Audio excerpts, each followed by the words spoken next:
Punisher. Yeah, no. Just sitting here waiting for someone to pop in, man. How you doing? I don't have a lot to do right now, so I'm just kind of doing a surprise live stream.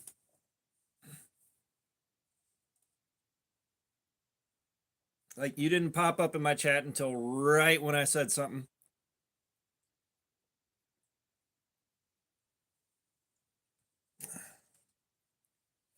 Uh,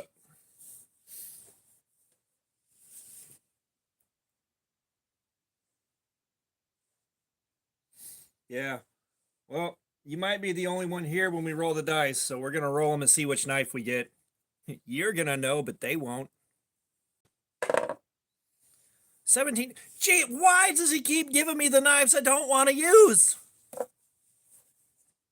We got the piece and crap Smith and Wesson, which Ergos should be good, but it's a Smith and Wesson. Um, let's hit Amazon and take a look at what the steel is on this, so we know. Why it's last time it was a nat 20 for the damn what do you call it? CEO. Jesus.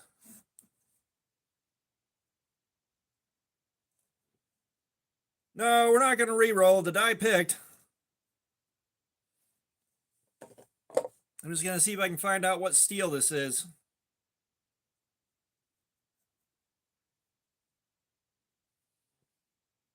The best for what we're doing here, the Kershaw filter might have been the best, just overall for ergonomics, blade size, and an edge. I was kind of hoping for that one, but we didn't get it. I'd still have to take the pocket clip up. Me with knives, what's going on, man? We're doing a surprise live stream because I'm bored. Uh,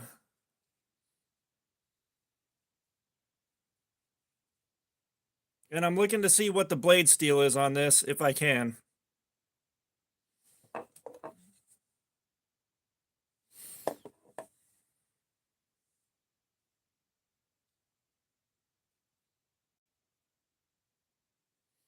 There we are. What are my specs? Yeah, it's Kershaw, that may have been 3CR. I haven't looked at it in forever. Not since I bought it, and that was a few years ago.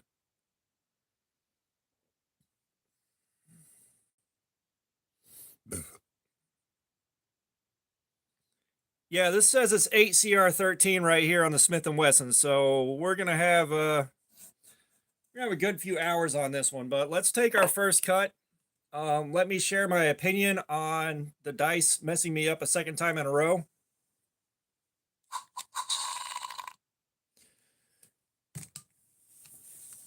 Yeah, that. So it looks like a nat 20 is now going to be rolling my 2. How life has gone, how the turntables have turned. That's not a bad cut though. My hand is going to go raw pretty quickly. I'm going to end up having to take this pocket clip off.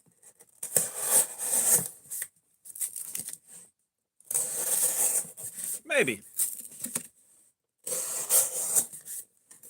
We did not do the edge test. Let's get that real quick. Like, this got carried for that's what the listing on Amazon says. Now, this has been carried, and it has been run through a rounded cardboard slayer just till it stops shaving. So let's see where it is. I may strop this before we get too deep. That's still a pretty good cut. However, in the spirit of fairness, because it's not on its factory edge anymore, we are going to strop this, is what we're going to do.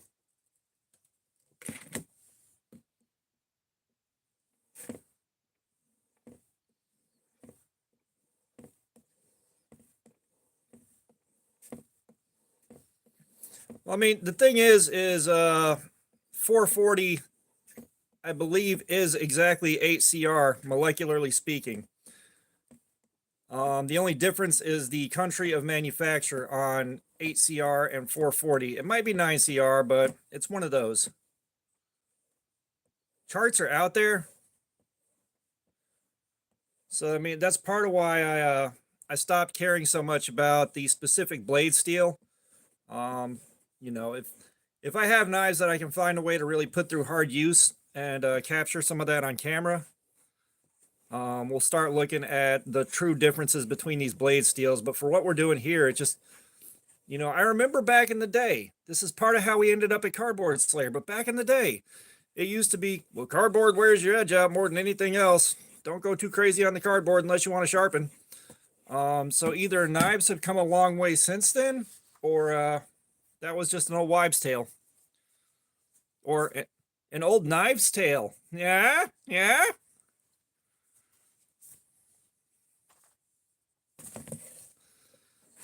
So yeah, essentially it is 440 or a hair worse than 440, but not by enough to matter.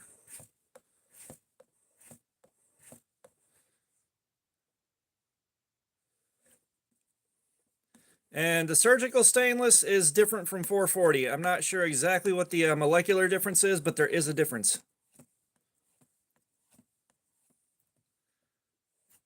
As I remember back in the day, the 440s were like buck 440. Surgical stainless was the cheap knives coming out of Japan. Yeah, blade steels have definitely come a long way.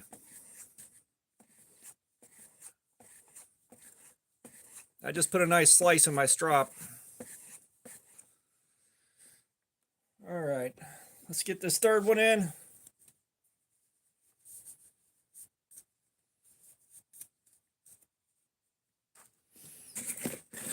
But what are you guys up to on this fine Sunday? Like, I checked Fortnite to see if my kid was on. They ain't on. I sat there scrolling through YouTube. Got bored with that. But I am gonna have to wrap this up. Give or take about 4:30, maybe 5, so that I can take meds and crash because I gotta open tomorrow.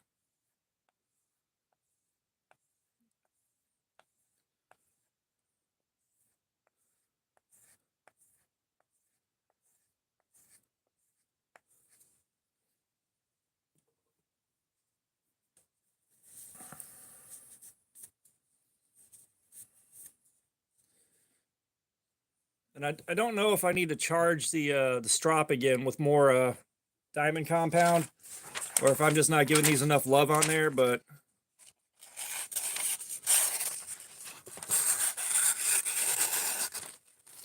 I'd say that's sharp, gentlemen.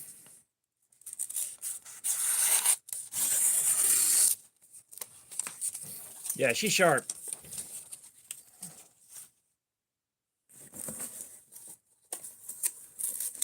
Oh man, nice.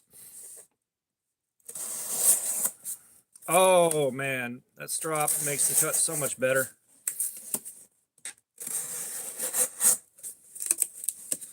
So we'll check the edge again at 230. Ah, oh, dude.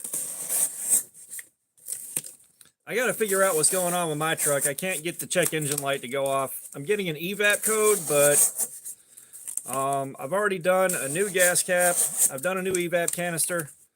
I'm kind of out of options that don't involve dropping the tank and then maybe getting it right.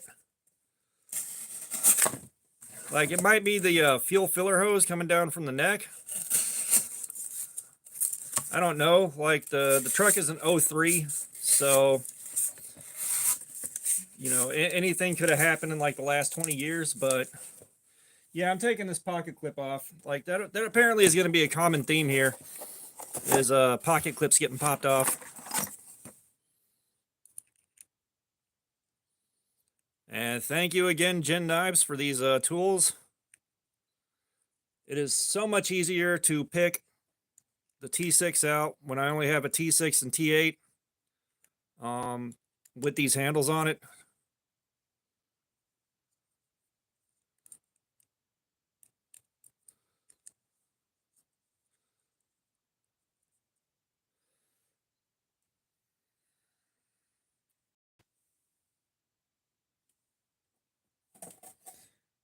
Yeah, AC repairs are not cheap. They are involved and they had specialty equipment, all that. Jesus.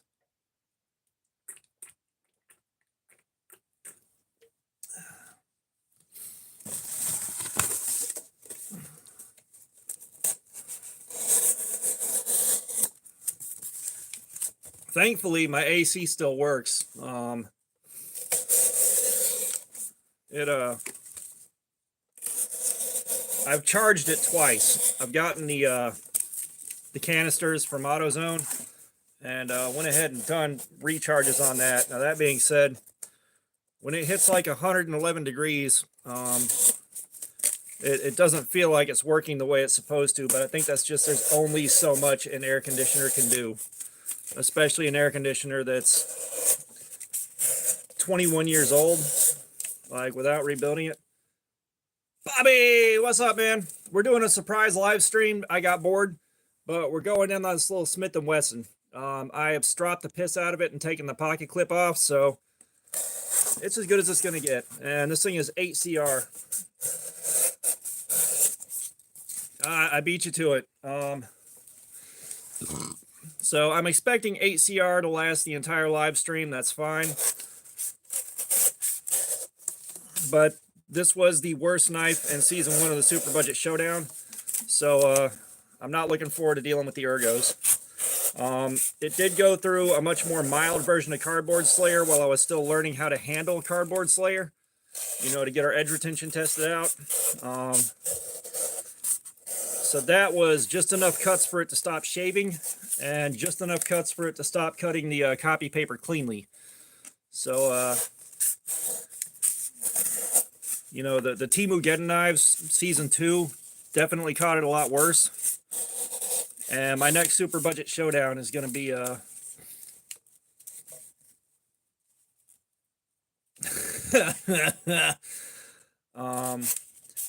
the next round of the Super Budget Showdown is definitely going to be live streams for Cardboard Slayer to see how much we can wreck the edge in a sane amount of time. All right, Bobby. Happy to have you here.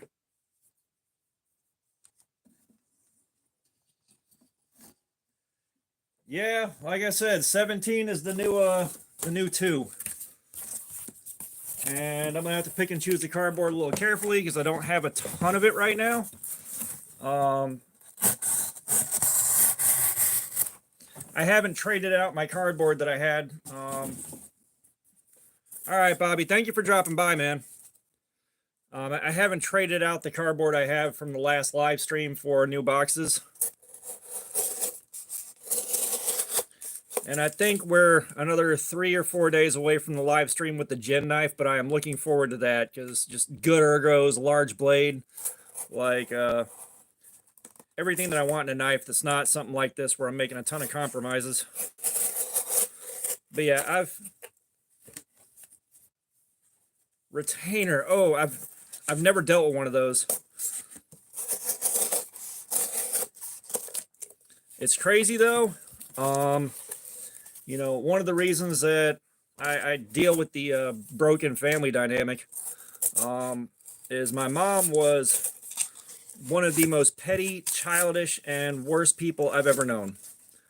And when I was a kid, because her second husband was a really jealous, cowardly piece of shit, we went to the dentist, and the dentist said I needed braces. And my dad had insurance that we were on, but she refused to use his insurance because it was his insurance. And my stepdad, I can't use the word dad with him, but he was so scared and intimidated and thought everybody was trying to hook up with my mom that he wouldn't let her use he wouldn't let her use dad's insurance to get me braces. So, I mean, that dude treated me and my brother like we were trying to hook up with our mom. It took me a few years to realize we were dealing with like a rolling Oedipus complex from hell. Like, it's too hard for her to be our mom when she's busy pretending to be his mom.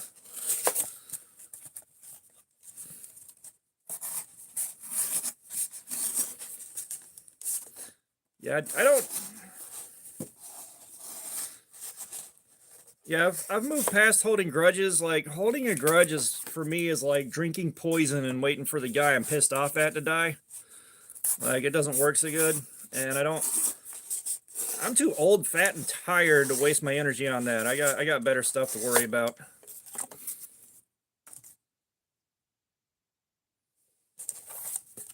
Oh, nice. Yeah, I wasn't trying to use to.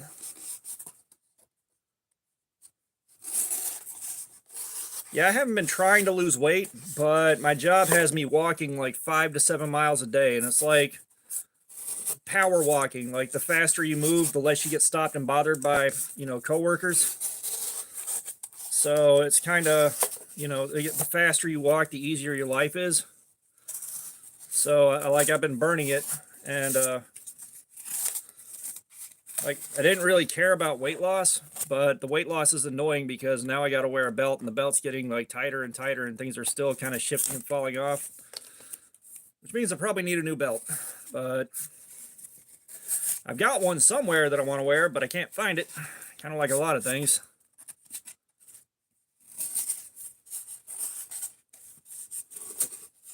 Like I tend to pack rat everything, and so like there's piles of stuff all over the house that I've pack ratted out. So that means it's really hard to find small stuff like that. Like the stuff I use all the time, that's easy to find. The stuff like that clothes I haven't worn in a long time are all kind of just missing.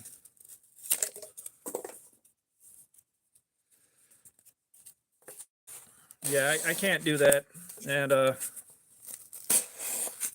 I've got a manager that'll page me to the front of the store like every 3 minutes when I'm there, and then get mad when I'm not showing the amount of results that he expects on the other stuff that I was supposed to be doing in the first place. It's like, again, just constantly running back and forth across the store. And of course, when you're stocking shelves, you get an amazing arm and shoulder workout, and you end up with a extra mass there.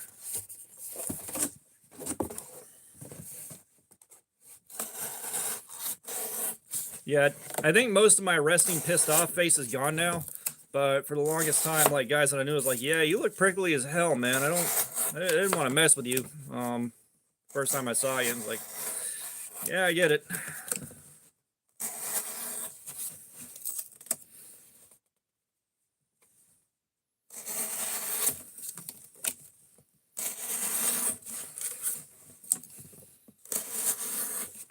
But I've also put a ton of work into just relaxing and kind of letting stuff go.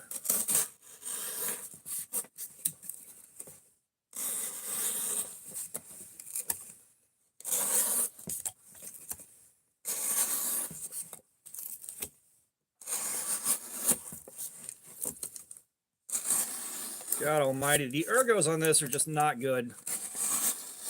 Like this is, again, I know it wasn't designed for this, but it's so uncomfortable.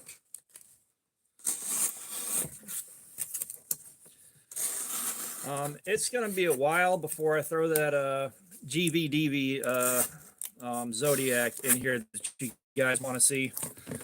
Like I get that you want to see it, and I want to be of service, but oh, those ergos are. This is gonna be a long, painful live stream. I can already tell.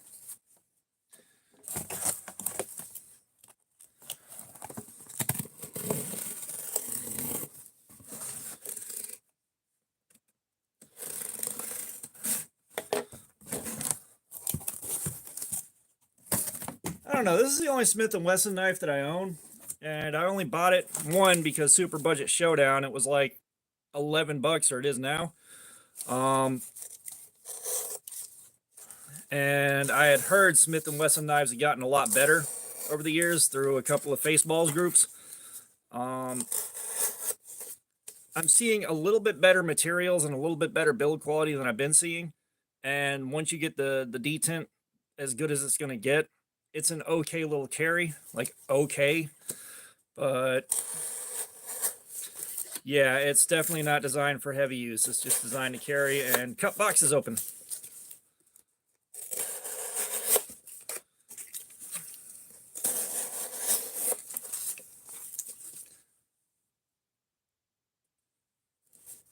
No, we don't re-roll. The only reason the Sativian got swapped out is it was getting too painful.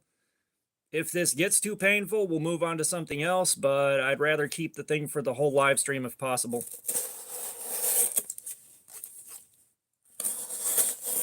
It kind of defeats the purpose of letting the D20 pick the knife if I'm just going to swap it out anyways because I don't want it, you know?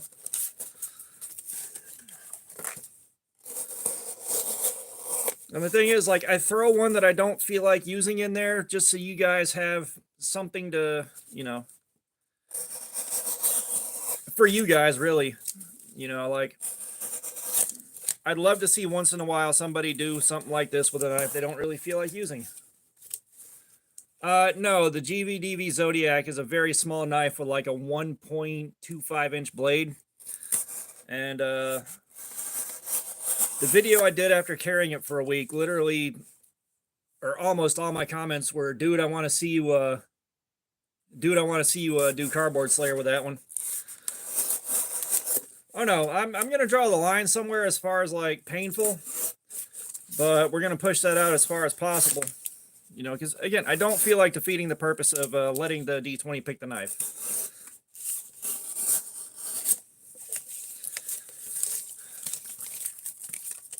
Otherwise, I just go, okay, we're gonna pick what I want, and you know, not even bother rolling the die.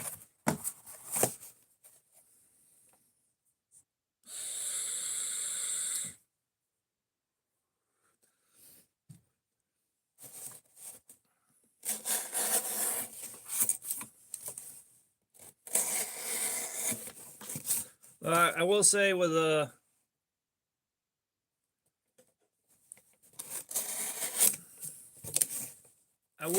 my Fortnite experience, either my kid's been getting dragged into lobbies that are, you know, too high for them for a little while here, or I've given us just enough victory royales that our MMR has gotten too high. So like every game we play, we do all right for a while because of how I play. And then at some point we'll find like one team that's, you know, a little bit cracked out, you know, just out of nowhere headshot from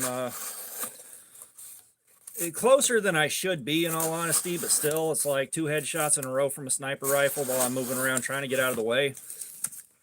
And we get wiped out.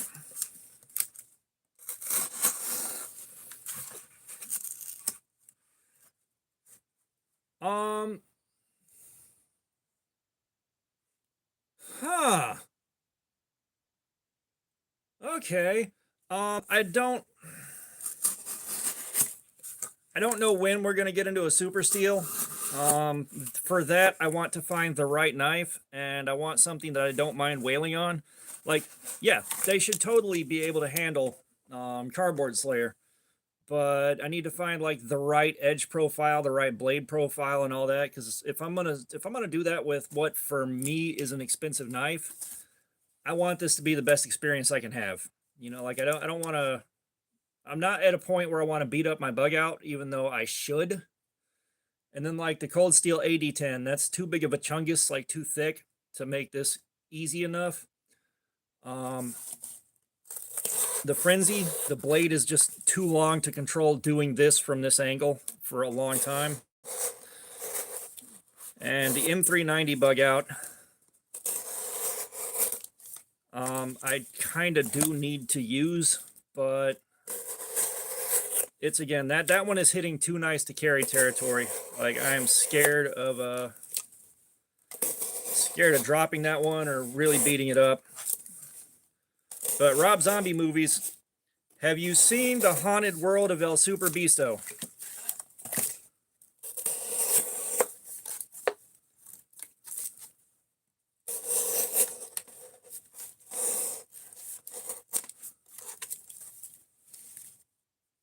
Yeah, I remember the Pyrite hype train, and I have carried the Pyrite, and I think I've got a review on it after carrying it for a week, and it lives up to the hype. Like, it's really, really good. Like, especially for a starter knife, the Pyrite's a good call.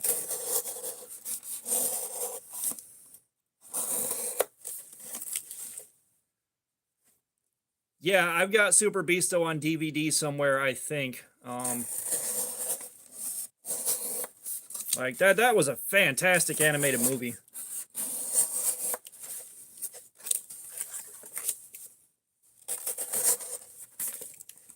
And like the soundtrack for El Super Beasto was fantastic. Yeah, like that was the thing, is like the pyrite, it's a really good intermediate size for daily use. However, the larger version just it hits a little different.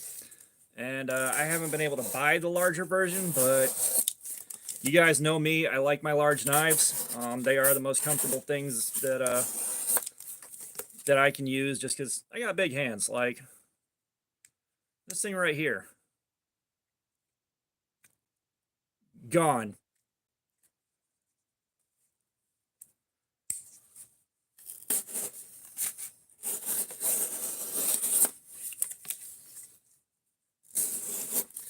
Yeah. That being said, an animated monsters would be just probably not that good. You know, when they do animated adaptations of like live series, um, it never turns out as good as everybody hopes it will. All right, this cardboard I do not want to cut at all. I'm gonna steer away from that. We're gonna get into this one. I have not seen the Best Tech Good Boy yet. And that being said, the best tech that I do want to pick up right now is the TARDIS. Like, that was a big hype knife for a while, and of course the hype's died down. Well, the pyrite is like medium range. You're looking at about a 3-inch blade, something like that. So it's definitely your standard size for like 3 inches is about standard size for, you know, an EDC knife. Like, that's the general size range that the general size range for an EDC that manufacturers kind of default to because it sells the best. So like it's a good proper intermediate size. It's not too small and it's not too large for most people. This is pretty good.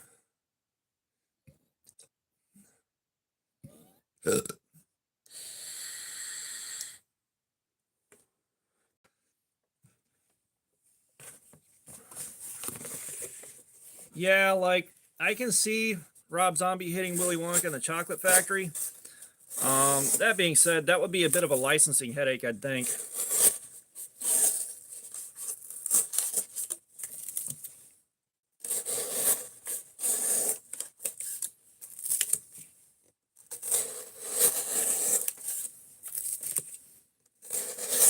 Yeah, the only sin cut I've had my hands on is the Crowley, and it's pretty good. I'm not gonna lie, like I do like it.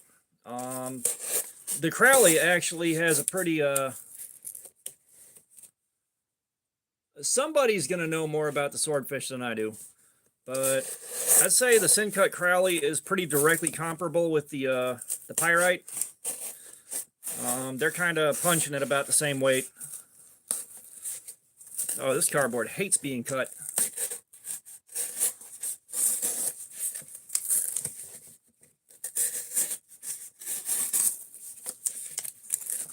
I mean, you know, it's just, again, the thing with it's not too bad. I wonder how bad the blade bounces on bearings.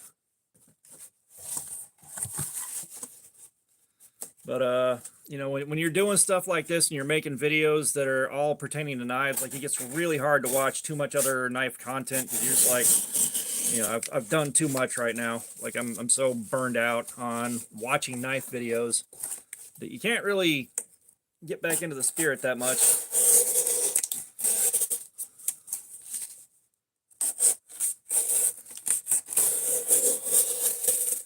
And we've been crowning for about a day, but when I checked this morning, I was like 897. So we're right about to break the 900 mark.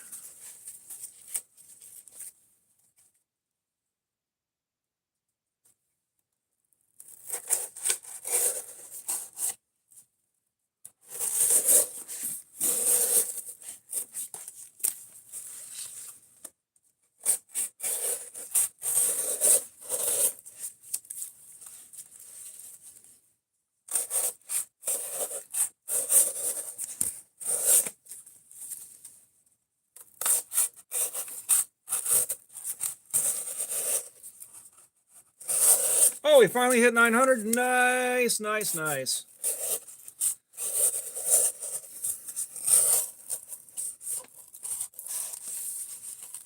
Yeah, I'm not sure how long it's going to take to hit 1,000. Like each 100's gone by, I think, a hair faster than the last one. So hopefully before too long, we'll hit that 1,000 mark.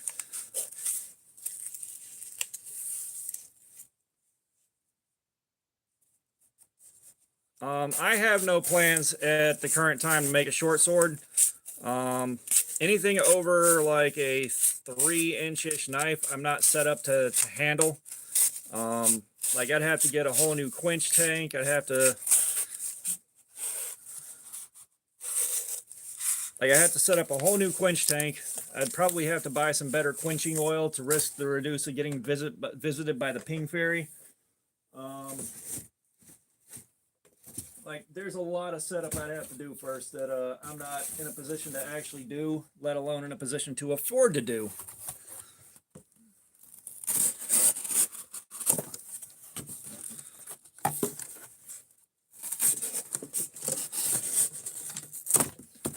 You know, like I haven't really wanted to try to make knives in a while just because there's a whole lot of stuff that my setup's not optimized for, and I have learned that I don't quite have the patience or the touch for it, and my equipment isn't, like, one thing that I've learned watching other people's videos is like I need my platen to be just a hair less wide, and I need control over the speed of my motor, which is impossible.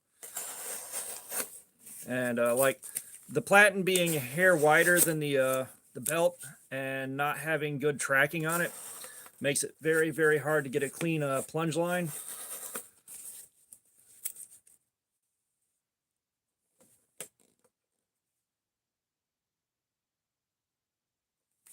Oh yeah. But yeah, just knife making ain't in the cards for me for a while, and I haven't wanted to be in the shop playing around with toys like that. And if your head's not in the game there, you're not going to be doing it safely, and it's way too easy to get hurt.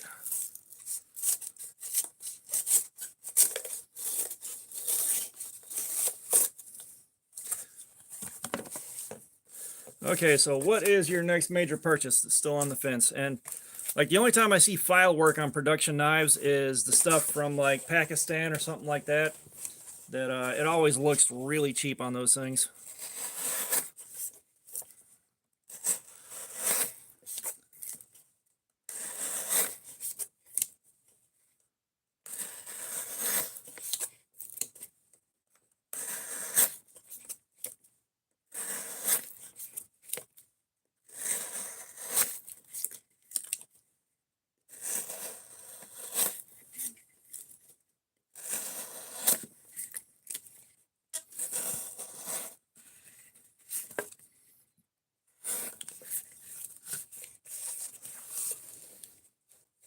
Yeah, the next time I go in the shop to make a knife, it's going to be something on the small side, like neck knife size, because 1977, what's up, man? We're doing a surprise live stream just because I got really bored and I couldn't just sit there doing nothing for the next, what, 4 hours or whatever. Like, I couldn't.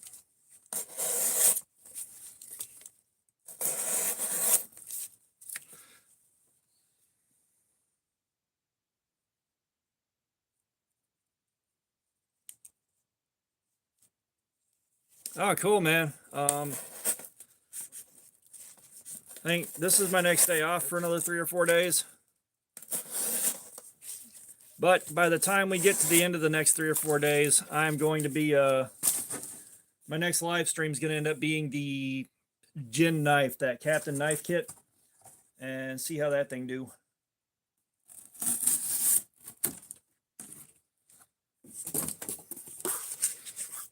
We got a Durasmell Amazon box. But yeah, like I rolled the die, the D20, and it hit a 17, which gave me a second knife in a row that I didn't really want to use.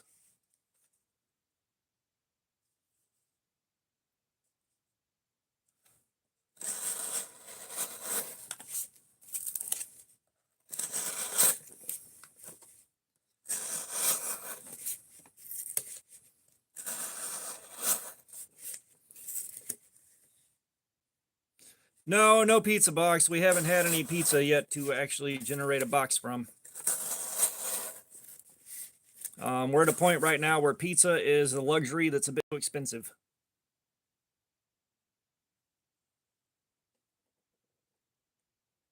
Travis, what's up, brother? What first knife review are you referring to?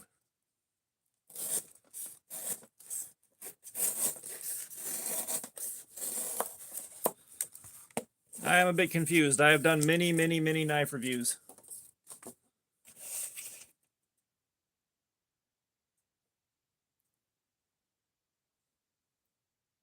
Like, hey, I love me some Little Caesars, but right now, like, spending like 16 bucks on 2 pizzas is like out of the question.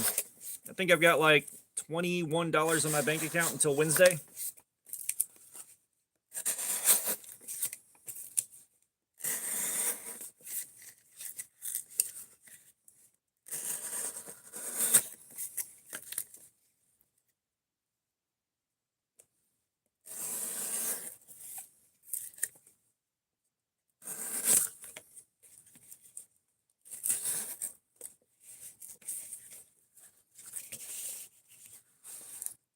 Oh, the first review for that is up, or the build is up. The initial impression's up, but yeah, the review on that's still a few days out. I got to finish my week of carrying it.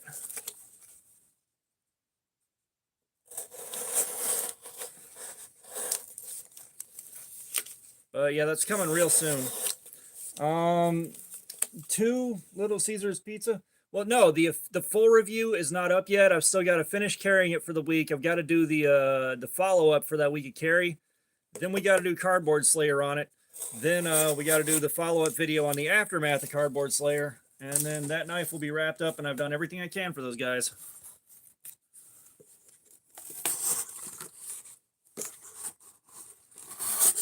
Yeah, the pizzas used to be $5. However, they also don't sell the regular pepperoni anymore. It's that extra most bestest deal. Like they don't sell the regular pepperoni anymore, which is why the price went up. I'm sure they still have the regular pepperoni listed at $5, but they don't sell that one.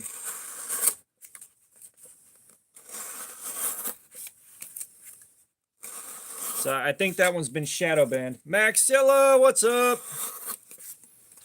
We're doing a surprise live stream, and I got a Smith & Wesson here. I rolled a 17, and it gave me the second knife in a row that I really didn't want to have to use, but I'm throwing ones I don't want to use in there for you guys.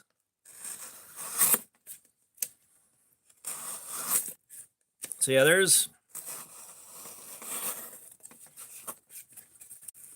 2 videos and an unboxing time on that gem knife so far.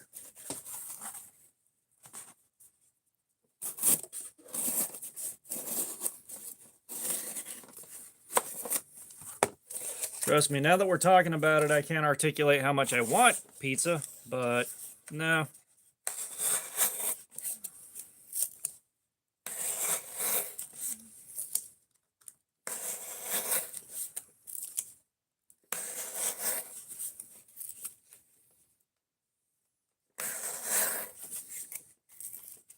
Well, I should certainly hope the pepperonis are meat-based.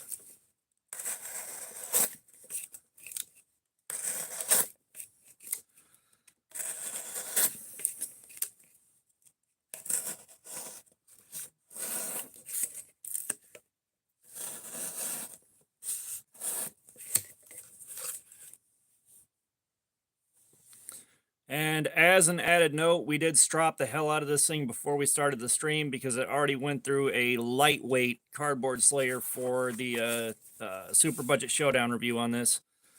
So it didn't start off on the factory edge because the factory edge wasn't there anymore.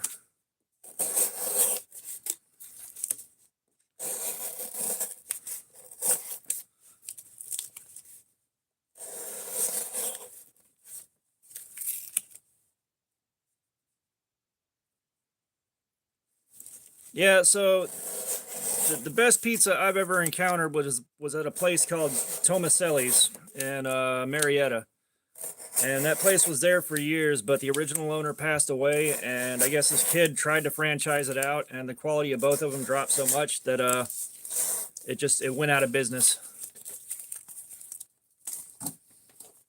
I miss those. Oh, nice.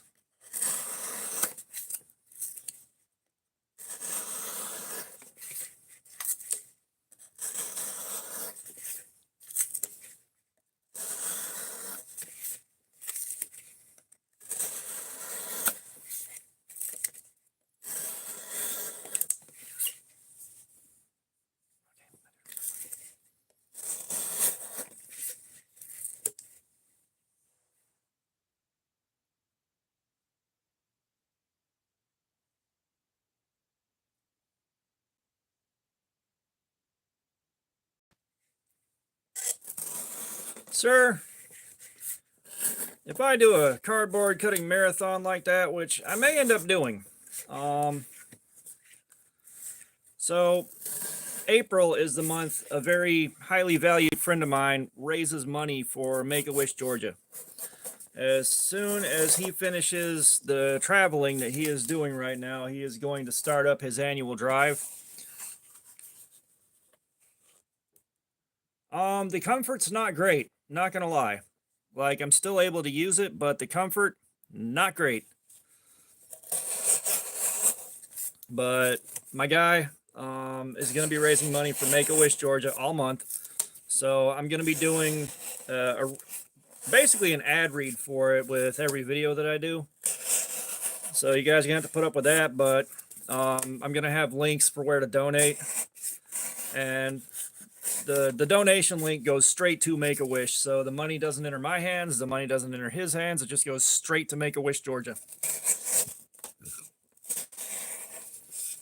And I think so far, over the last couple of years, he's raised enough to grant 3 wishes.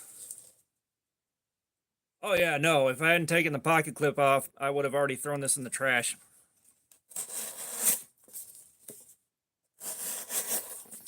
But yeah, he's raised enough to grant 3 separate wishes now. And last year he raised $5 grand. So we're hoping to beat that. And I'll probably do a live stream where I can help push the donations. Help push donations, and hopefully you guys can come together and help us out and raise a good few bucks for the cause too. And then I think I just might do a marathon, just go as long as humanly possible on a day off from work where I have to close the next night. And just basically a fundraising marathon.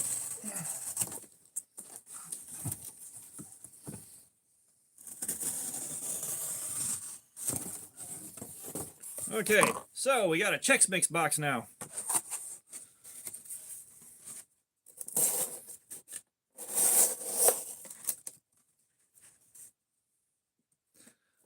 Believe me, sir, you don't have to donate. However, at that point, sharing the videos and trying to reach out to people is going to be as highly valued. Just get as many eyes as possible on it. I can't figure out how I could manage a giveaway on it without doing something overly complicated that I'm not sure I have a way to really pull off gracefully. Because it'd have to be something like email me your screenshot of your donation and then, you know, give something away for that. Fook, what's up? So we're doing a Smith & Wesson knife. I rolled a 17, which put me on another knife that I really didn't want to use.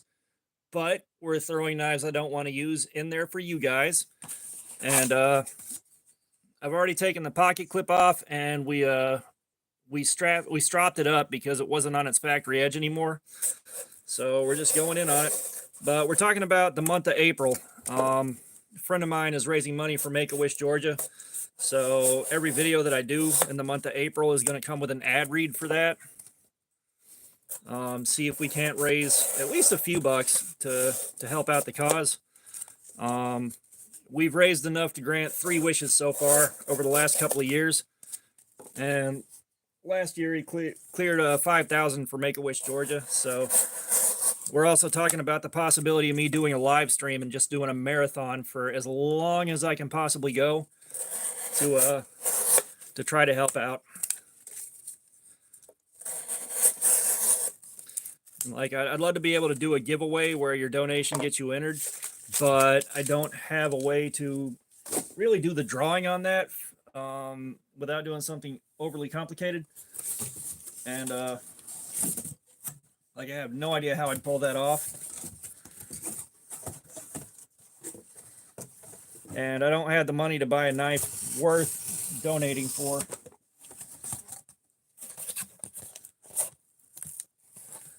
Yeah, I know. Like, all of us are broke. That's why we're here. We're not here because we can afford M390 or Magna Cut or anything like that. But, you know, over the course of a month, guys donating $1 or $2 here and there could add up to quite a bit. You know, that could go a long way towards helping the cause out. And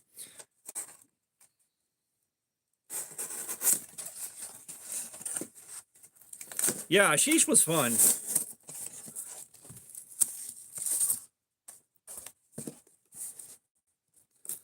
But yeah, so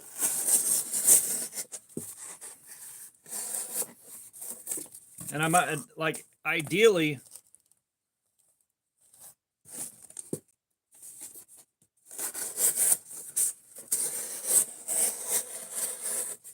like, in an ideal world, I could get the man himself, Akil, in there or in here, and get our gang from the podcast in here.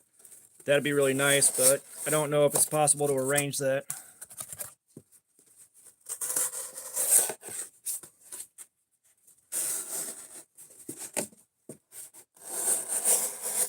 Well, salute to you too, sir.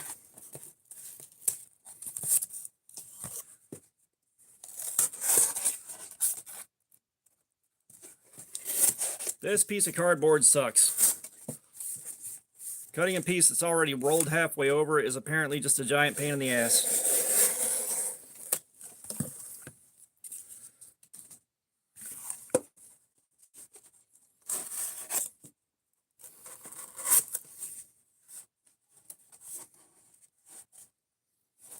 Now, 154 cm, I believe, is still a few steps up from the budget steels that we've been playing with here on the channel. I don't have 154 cm yet.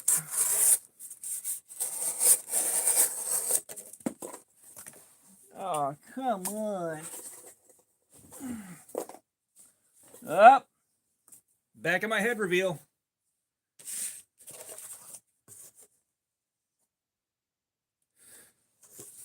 Oh, gotcha.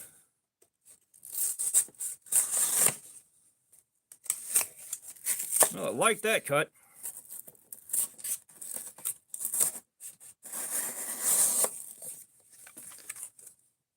Let's see, in about 20 minutes here, we'll check the edge again, see how that's holding up.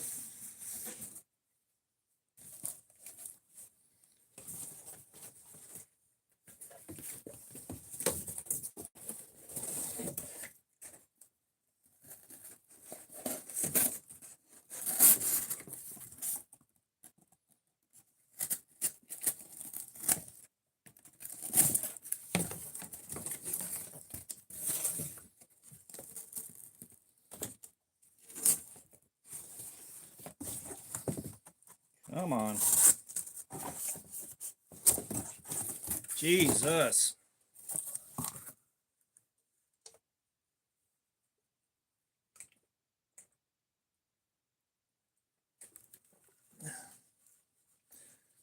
Yeah, I've got the Hogue Deca on my wish list, but I should have gotten that when they were like $50 cheaper than they are right now. Because when I first got back into knives, I had the Bug Out, the Hogue Deca, and the Zero Tolerance ZTO 350 all on my wish list.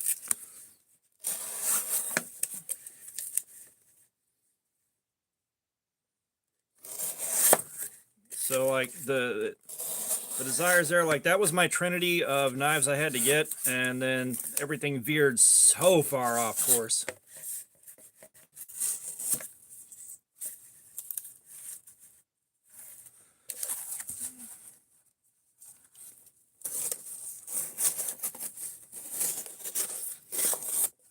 Yeah, I've seen the Kershaw launch series. Like, I haven't really been super impressed by what I'm seeing visually. I know they're built well, and I know they're very highly valued by the community and their owners. But visually, they so far just haven't been that appealing. You know, it's just I went, ooh, automatic knife, and I was like, wow, that's too expensive for something that I don't like the looks of that much.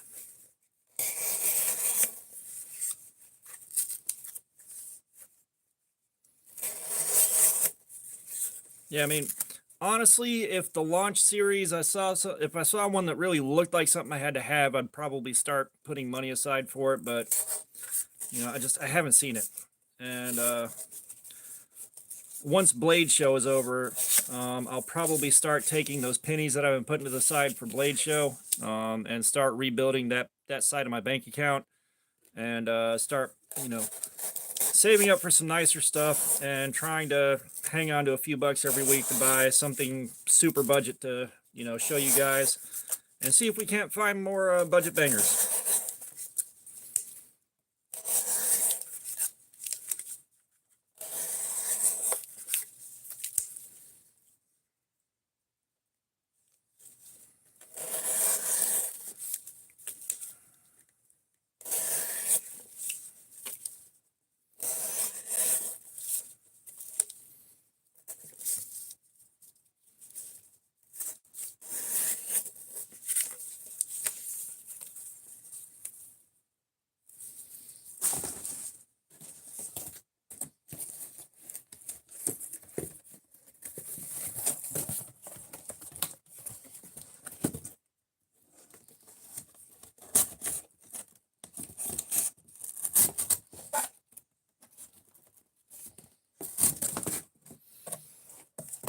Yeah, the other thing that I didn't really want was the modified Tanto on this, just because this little dingus corner right here makes it hard to start cuts when you land on that, and this section right here just makes it hard to start the cuts a lot of times.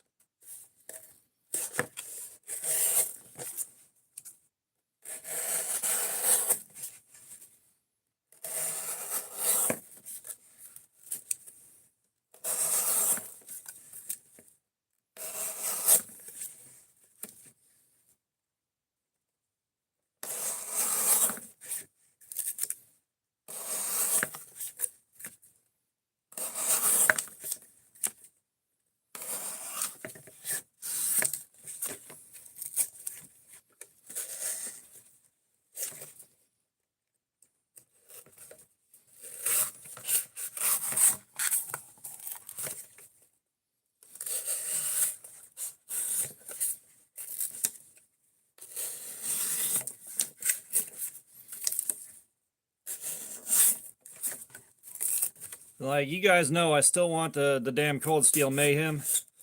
Like, that's on my most desired list at the moment. Trying to think of what else there is on my wish list that, you know, I really just want to get.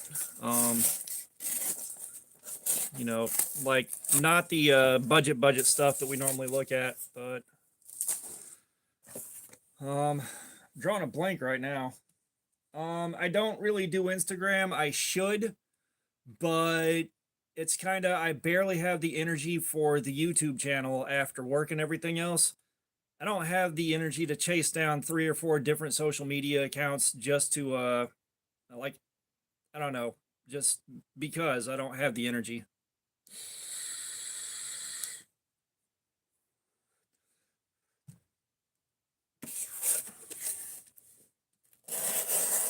You know, I probably should, but that's just a whole separate social media account. And the other part of that is, at least right now, while the channel's still small, I do enjoy responding to comments, or screenshotting the really stupid ones. And I just don't have the energy to manage that on a second or third account, because, you know, I could go on Faceballs. TikTok keeps getting recommended to me as something to jump in on, and that may do something there.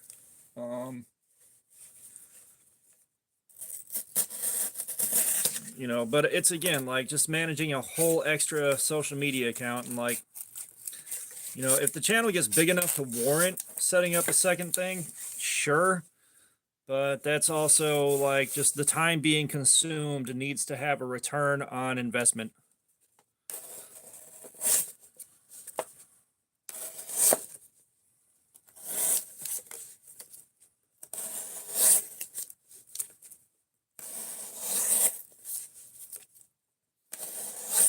And guys keep offering to send me stuff to check out. It's just like, I'm not comfortable with that at the moment. If I get a P.O. box or something set up where I'm not doxing myself every time somebody wants to send something, maybe. But that's also with the caveat that you do not send me something that you want back.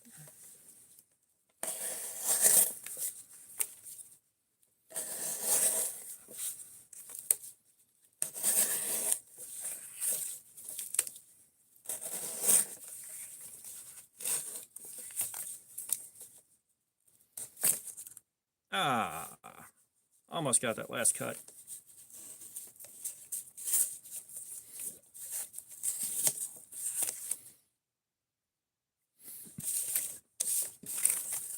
And the blade does get warm when you're doing this.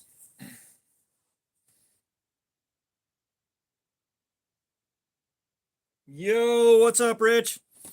So I rolled a 17 on the die, and we got this Smith & Wesson knife that I didn't really want to use. But I'm throwing knives I don't want to use in here for you guys. I had to strop it because it's no longer on the factory edge when I started. And the pocket clip had to come off because that was profoundly uncomfortable.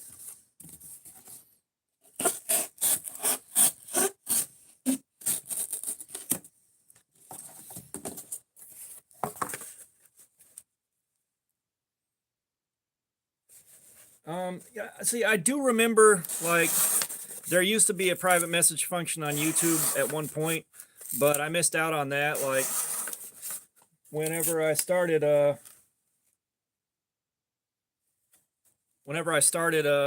know, watching a lot of YouTube, I didn't have any reason to message anybody.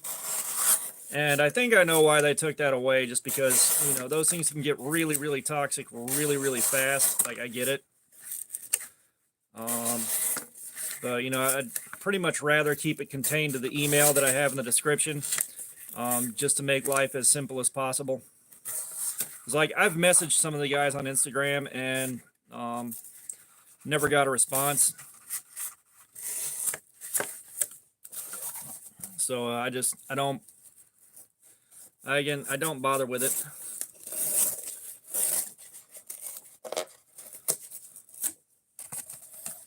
Hey, 11 viewers. Hey, if you're sitting here watching, man, pop in the comments or pop in the chat and say, hey. Let's get the chat lightened up and moving a little faster.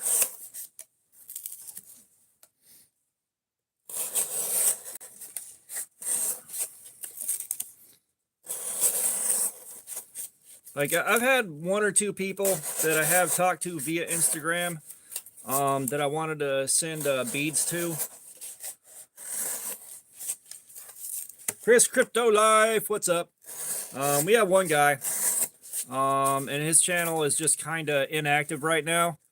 But Damascus the Fox, which was just interesting. Like, the guy's a furry, but he's doing knife reviews. And he broke off and started doing knife reviews in costume. And I don't know if it's just his headspace went wacky or his comments got particularly vile. But he kind of backed off from doing videos. I don't know if he'll be back anytime soon. Seems like a nice enough guy. Seems like a nice enough kid. I have no problem with him doing that.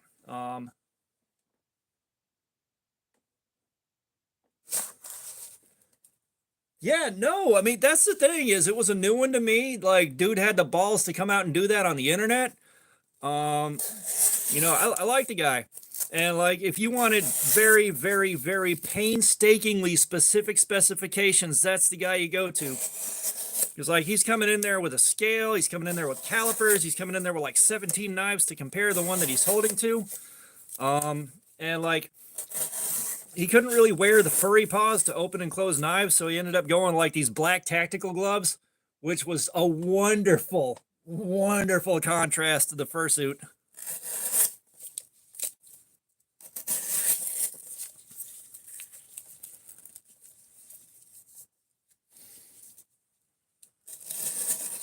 Yeah, like I've got a handful of followers on Instagram just from when I was trying to use that to sell resin jewelry and fridge magnets and stuff like that. But that winded up not going nowhere just because like when stuff wasn't selling and it's like stuff wasn't selling and I'd like waste a ton of time and energy trying to turn that into something, and I just kind of stopped using it. Like I'll watch reels on Instagram from time to time just to kill some time, but I mean those same reels are on Faceball, so it kind of doesn't matter.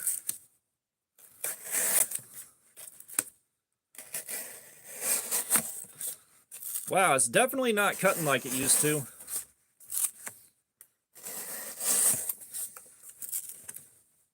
Like we're pushing an hour on this, so I'm gonna try to cut it enough to get rid of the tape residue, and then we'll check it on the paper because it's probably cutting just fine. It's just the cardboard's not enjoying being cut, and this thing's got a deeper hollow grind than usual, and I think that is causing it to come in and wedge against the flat up top here. So that's probably what's happening. Come on, do my bidding.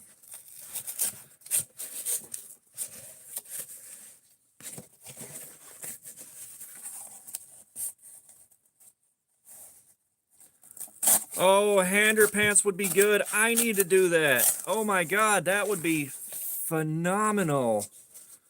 Oh jeez, what? You guys are smart. Like I don't think of this stuff. Like was it Punisher is the reason we're rolling the dice to pick these things for the live streams. Um I you know what? While I'm thinking about it, let me go on Amazon and add them.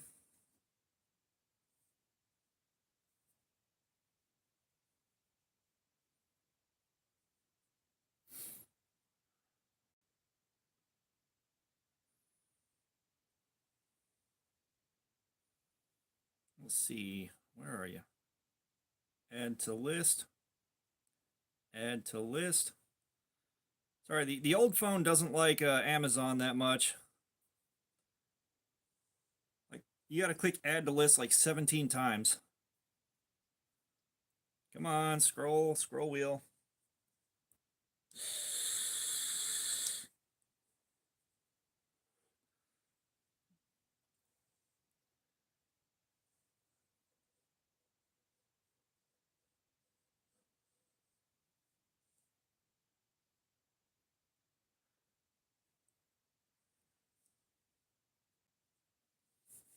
Why are you not loading, Amazon?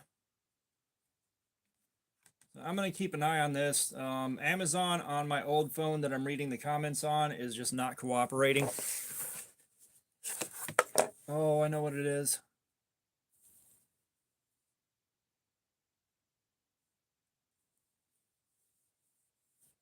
Okay.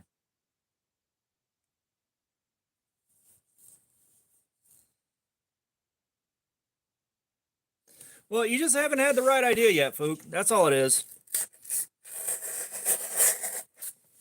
You know, I love the fact that I have guys watching this that are giving me just the best ideas. So I am adding hander pants to this mix. That's just gonna happen. And that's gonna be a part of the channel now, is just wearing hander pants.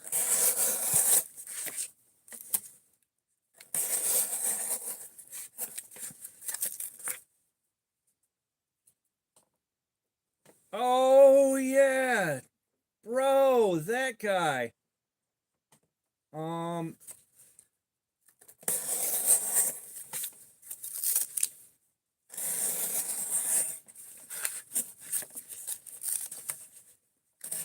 Yeah, we couldn't tell whether he was trolling us or being sincere or what.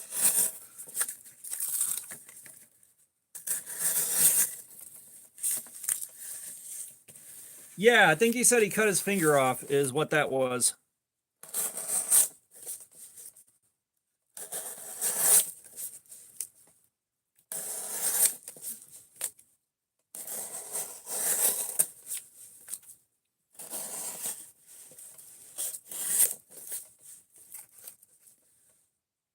I don't remember what his name was at all. Like, I only just remembered that happened because we were talking about it, and I was like, I hope to God this dude's trolling. I hope to God this dude is just trolling.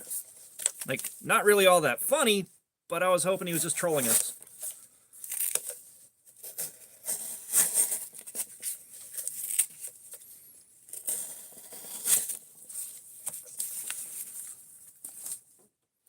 All right, so we're an hour in. Let's see how we're doing on cutting paper now.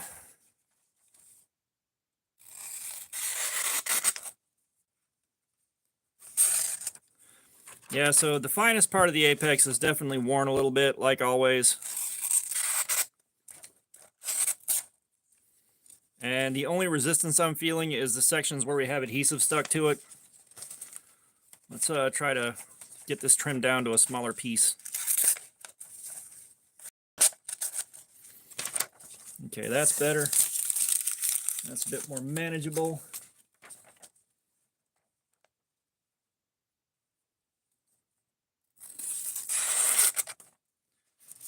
Yeah, that was what, like 4 or 5 live streams ago, something like that?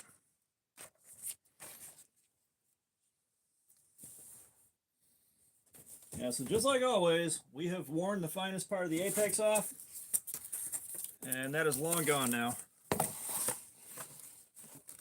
And so we're going to dice this one up.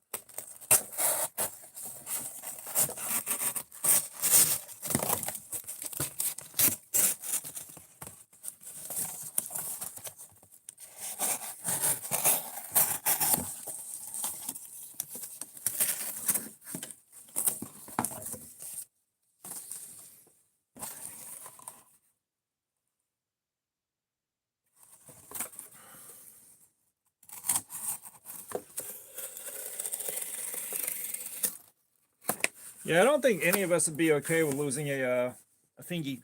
We did do an Opinel. As a matter of fact, there is a follow-up video on how the Opinel did during the Cardboard Slayer.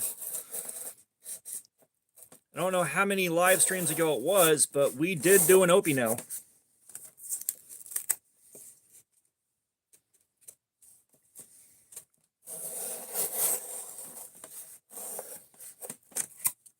We're gonna run this until we got like a lot of wear in a couple of spots or towards just the end of the stream.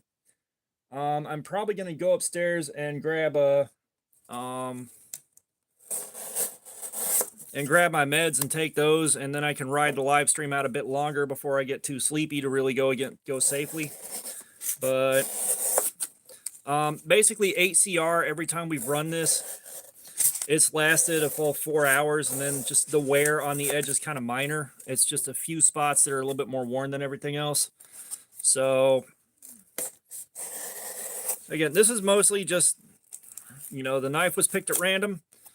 And so I can hang out with you guys and, you know, enjoy the chat.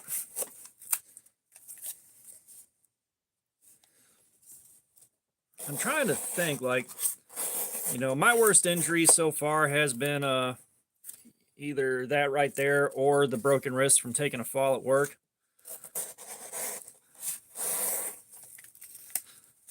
Which, you know, this was more of a cut than a stab, but that's still, it's weird. It didn't hurt when it happened. It didn't hurt after the fact unless I moved it just slightly wrong. So really, it was just a nuisance the whole time. And again, like, I can't tell if just, you know, it's part of the way I process pain because I've experienced so much over so many years. We're going to clear out another box to hold the scraps.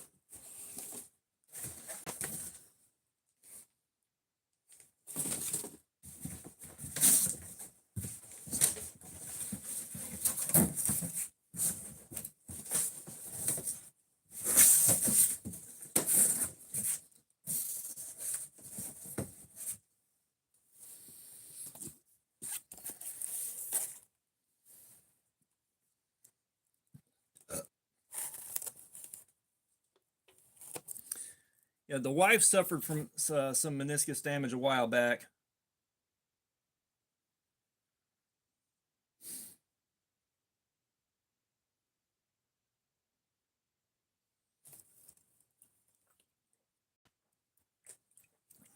Oh, I had a buddy of mine. I loved the guy, but he was dumber than a bucket of sand. And when they first started selling a lot of the staple guns, where the part you press down is at the front instead of the back, he didn't know it, so he grabbed it and held it upside down and grabbed the bottom like he was holding the clip of a gun, and went and pulled the trigger on it and jammed a staple right in here. He couldn't move his pinky until he got the staple popped out. He just ended up grabbing a fork and snatching it right out, like it kind of hung up on his bone.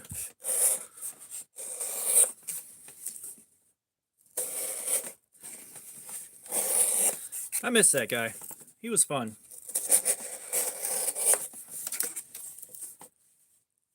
Oh, dude.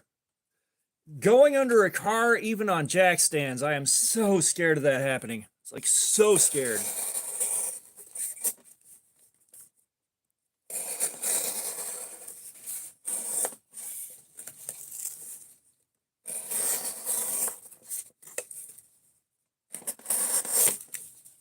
Now, this might be a little bit dark for the stream, so I'll try to keep it as sanitary as possible.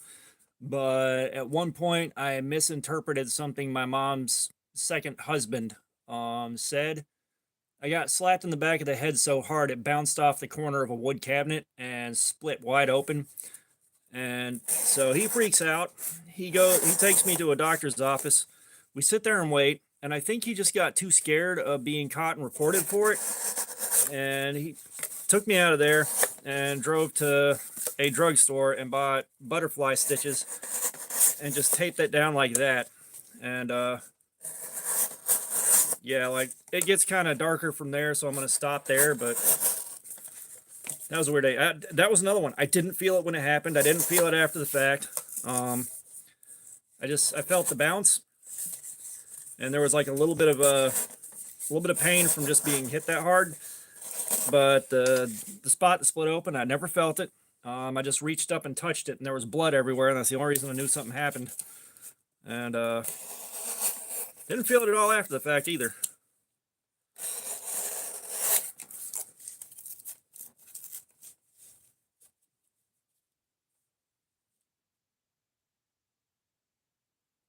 Oh, dude, fucking arteries and tendons.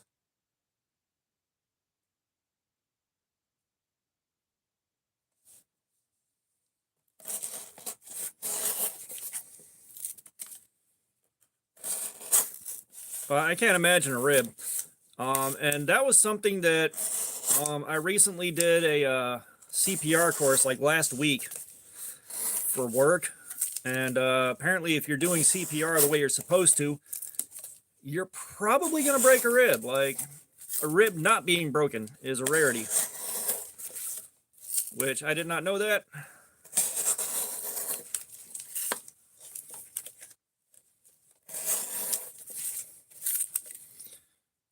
Man, I dislike this thing.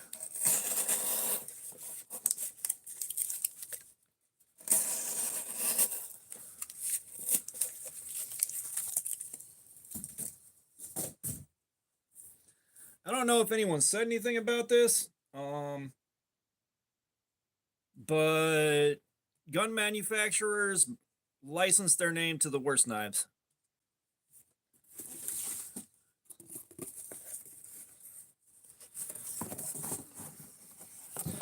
All right, how do I want to do this? We'll just dice this up into small pieces and go from there.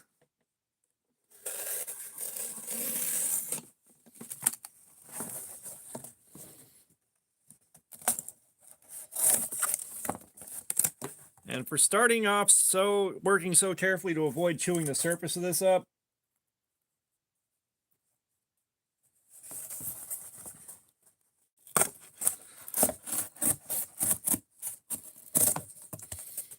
yeah, they are branded trash, and that being said, even for being branded trash, it's an 8CR13 blade. It does have a lock on it. D10 on it's pretty weak, but you can carry this and you can use it. And I have carried it for a week and used it. It was my least favorite knife out of the batch of 10, but it still worked as a knife, you know. It's just, you know, you can buy so much better for the same price. Maxilla. Yeah, Smith & Wesson, Browning, Remington, Winchester. And it's like, they sell a lot. Short of knives from Walmart and, you know, gas station stuff, the branded knives from these gun manufacturers are probably some of the best sellers, at least in the country, if not the world. Just because they're not aiming for knife guys. They're just aiming for guys that want a knife, which is a totally different deal.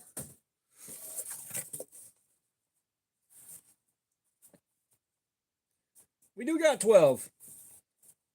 Well, I mean, some knives do need to be kind of disposable. You know, I've been in environments where I need to use my knife to cut wire. I need to use it to, you know, do a lot of nasty cuts that definitely damage the edge pretty badly. And you also need stuff that's disposable enough that if you drop it and lose it, you know, your heart doesn't sink into your asshole for the next 2 weeks and you spend the rest of your life going, I wonder where that knife went.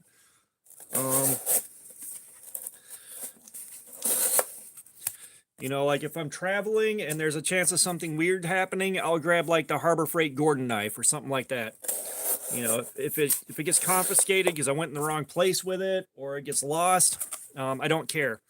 Like I had a multi-tool that I'm pretty sure I remember what it was, but I can't remember the name now. But it opened kind of weird, so I could almost do a flick on it and just flip the whole thing open. And I was at a cabin for someone's wedding, and we got absolutely hammered. And when I got home from that thing a day later, that multi-tool was just never to be seen again. And I don't remember ever taking it out of my bag or doing anything with it, but it no longer exists. 9mm Mike.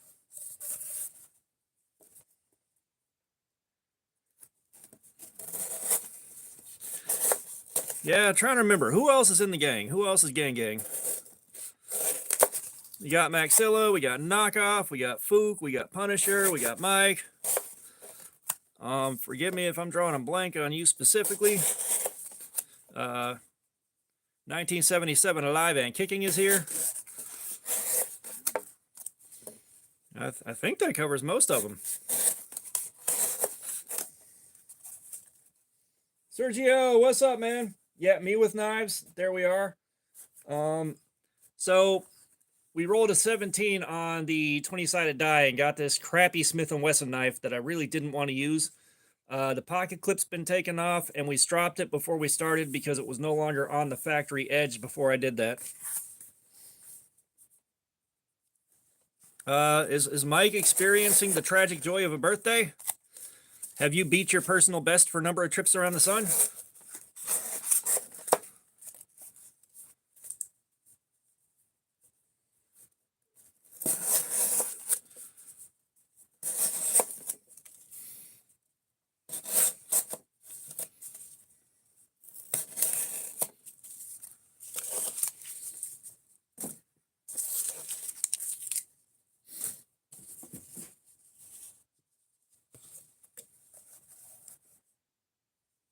Okay, so happy birthday.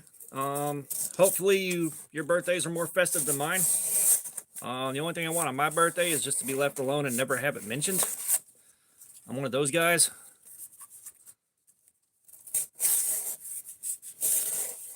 Suffice it to say, in a lot of respects, Ron Swanson is my spirit animal.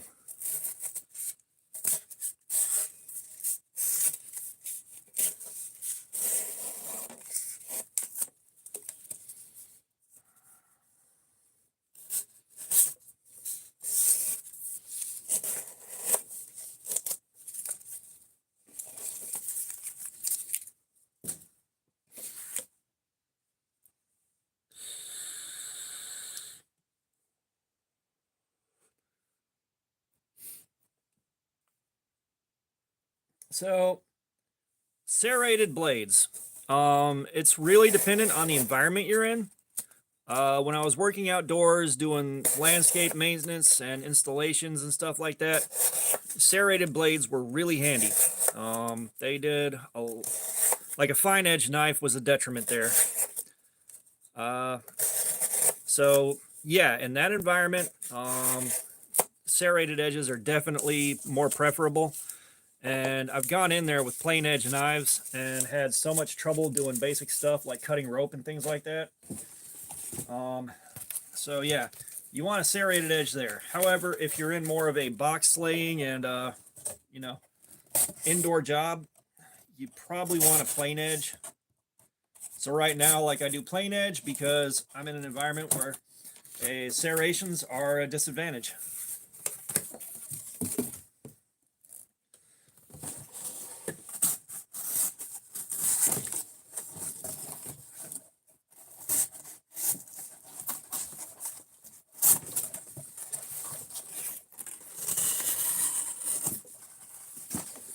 Okay.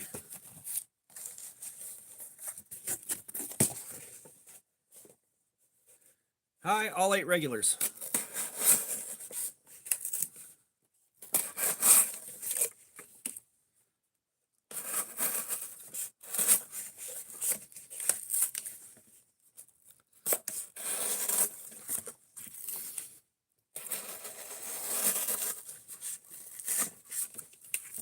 But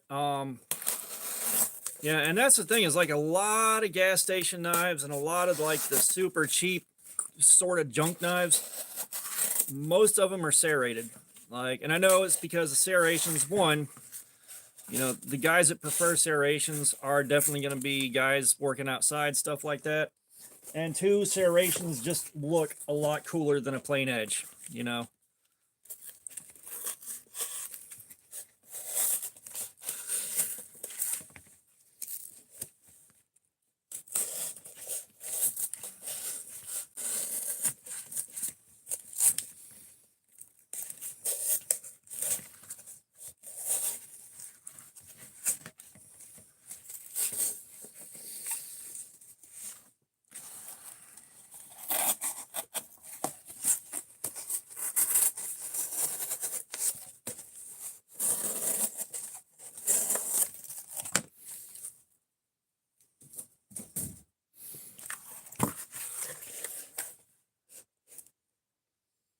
Sir, this might not be the best place for you to play the skin flute unless you have a willing volunteer and a bit of privacy, and then we don't want to know how it went. I'm just saying.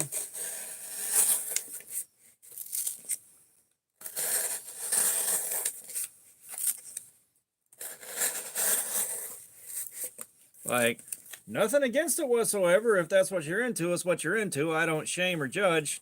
Well, I do judge sometimes, but yeah, that's not for here. No.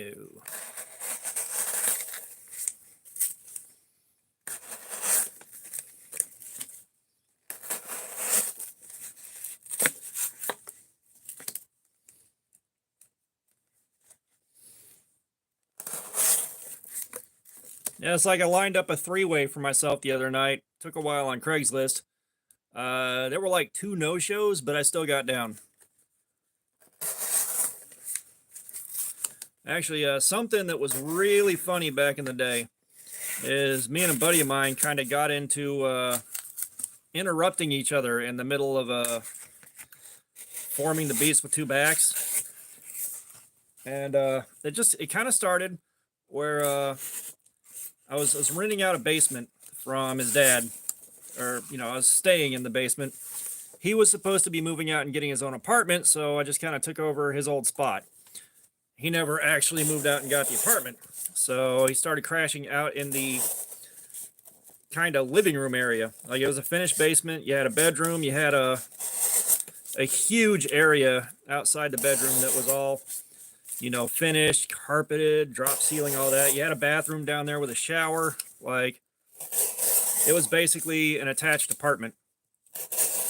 And he took to sleeping in the living area, and you know, unlike my awkward ass, he tended to hook up with a lot of girls. And he chose to do that in that area that I had to walk through to reach the bathroom or anything else in the house. So there were several times I walked out and, you know, he would basically be hopping off of a girl as soon as he heard movement. And so, like, I'm like, I don't want to keep interrupting this dude, but, like, you're doing this at the worst time in the worst place possible. So finally, like, I sit there and I wait because I need to go to the bathroom. And, like, I yell, "Y'all done yet?" when I figure it's not the right time of day. Like, you know, there should be no activity. But every single time I timed it wrong and caught them in the middle of the act and ruined it. So then I just start beating on the wall and singing really loud just to make sure they know I'm awake and to chill. And so, like, I just wound up basically going out of my way to interrupt him. I was getting tired of it. So he starts interrupting me in the middle of my intercourse.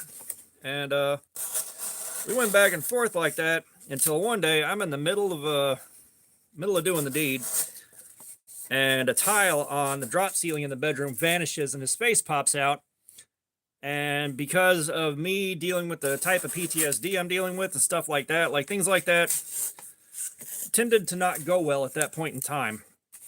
So I grabbed a 5-pound glass ashtray and whipped it up into that missing drop tile before I had it was react, didn't think about what I was doing.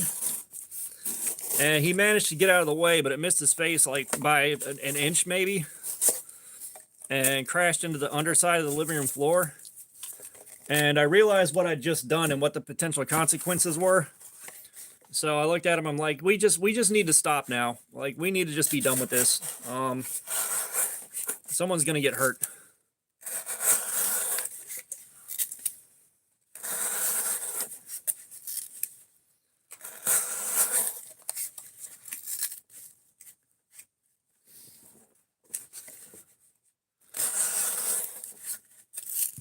But yeah, that was a weird chapter in my life.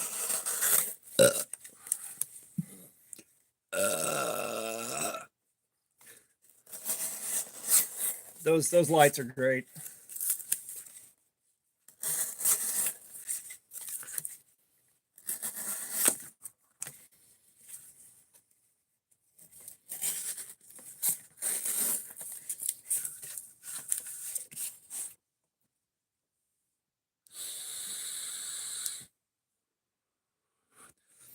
I don't know. We shouldn't self-deprecate that hard. Like, self-deprecation is not becoming of men of action such as ourselves.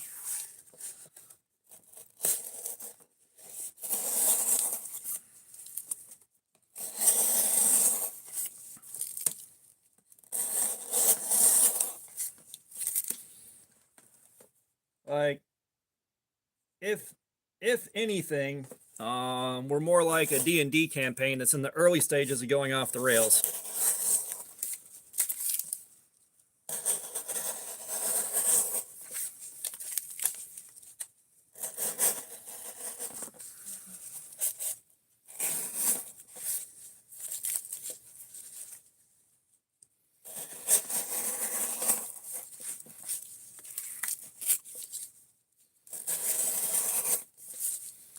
Oh God. There was a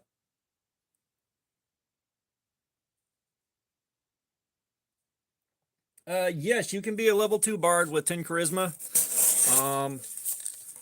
I don't know how successful you'll be at seducing knockoff knives, but you can try.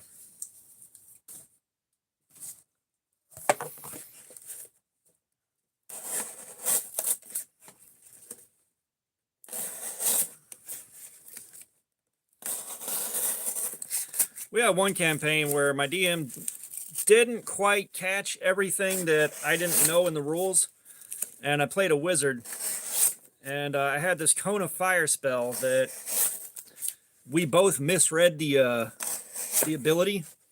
So I was basically running it 2 levels farther up than it should have been, and it was just this giant cone of fire that took out everything in a huge radius, and it was always one-shotting entire teams of squishies.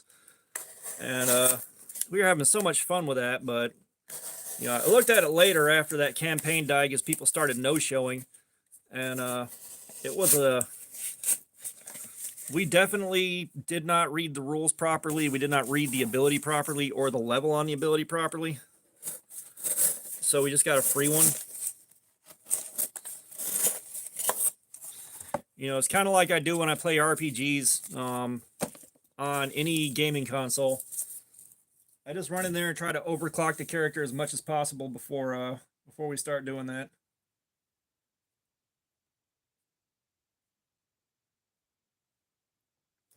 Oh god, I've seen some similar stuff, but I'm not sure about that one.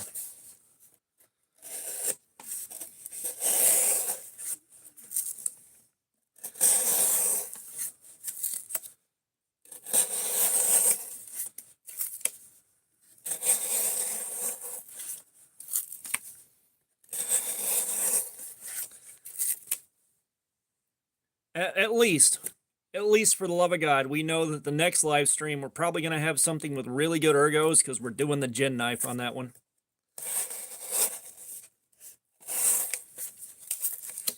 Which I am going to need to exchange cardboards before we do that. Because I don't have enough cardboards. I may have enough cardboard sitting here to support a live stream, but I'm not 100% on that.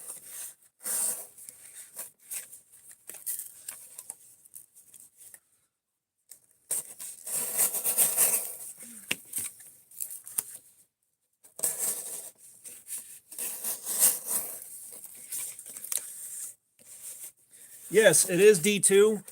That being said, everything else about the knife has been good enough so far that I've got confidence that it's going to outlast us on the live stream. And it's one of the sharpest factory edges I have seen in my damn life.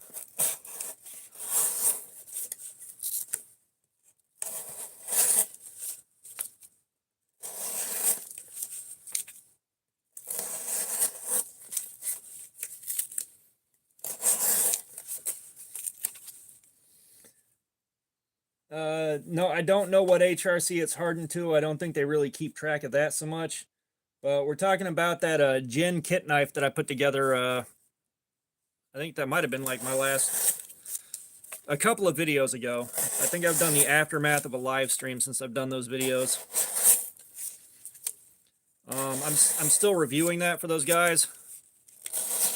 I'd love those videos to pick up more views for them and get some more of those things sold. But I don't know how far that's gonna go. Like I don't want to let them down. Sending me stuff to review. When they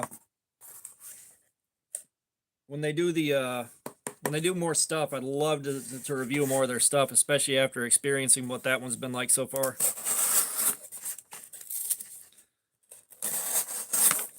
So I do want to give it a full live stream and really, really push it hard.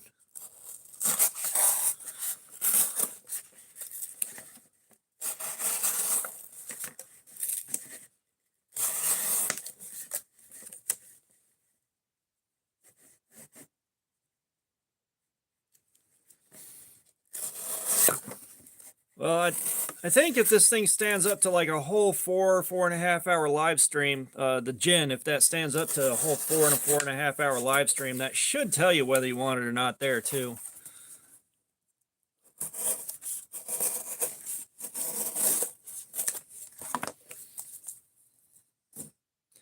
But I said,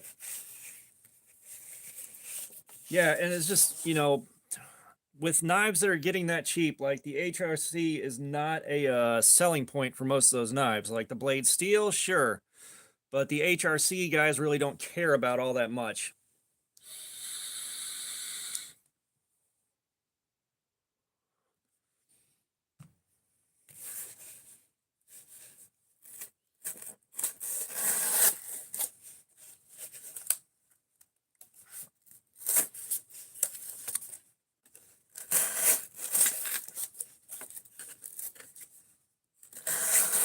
I need to find a way to have those clouds, like, you know, introduce a character or something. Like here,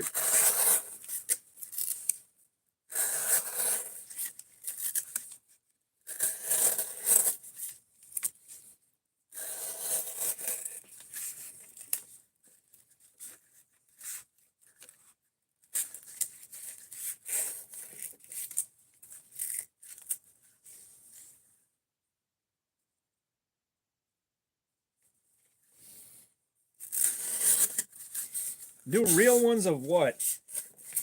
Yeah, well, I mean, we had the fart night. The fart ninjas upstairs. We haven't actually done fart night in a minute.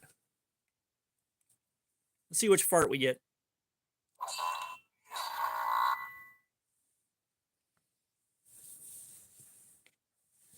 Yeah, this one is the night. The ninjas upstairs.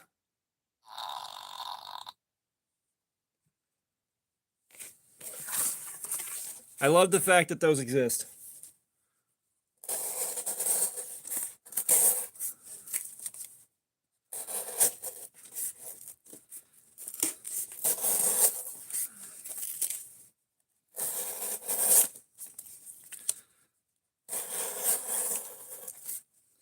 This thing is having a hard time pushing these cuts.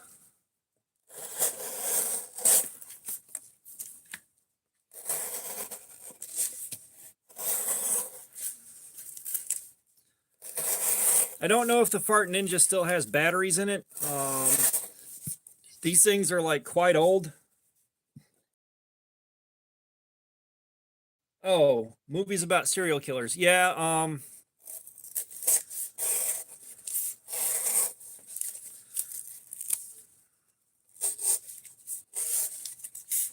don't have a lot of movies about serial killers in the repertoire. But yeah, I mean, I'm trying to do stuff other YouTube guys aren't doing, and I think this is one of them. Like, guys aren't pushing knives this hard, especially not cheap ones. Um, and it's also nice to have proof that I'm pushing these things this hard.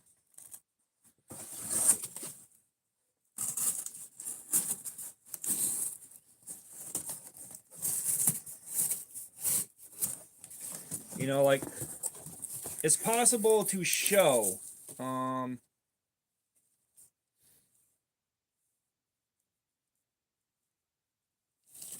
It's possible for me to show what kind of shape an edge is in after a lot of use, because I can just do the paper cut test on a video.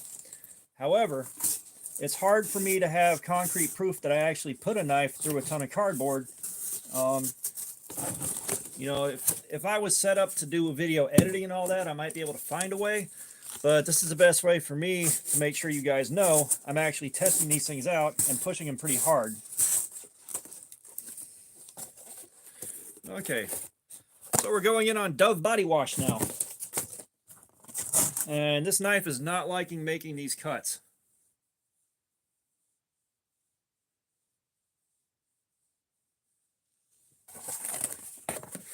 But yeah, I mean, that's the thing is, I know guys cut up a lot of cardboard. Like I know, like that's one of the testing metrics for edge retention, which, I'm not doing anything original there. It's just guys aren't doing like streams and showing how much cardboard they cut and then having a proof left behind that they actually did it,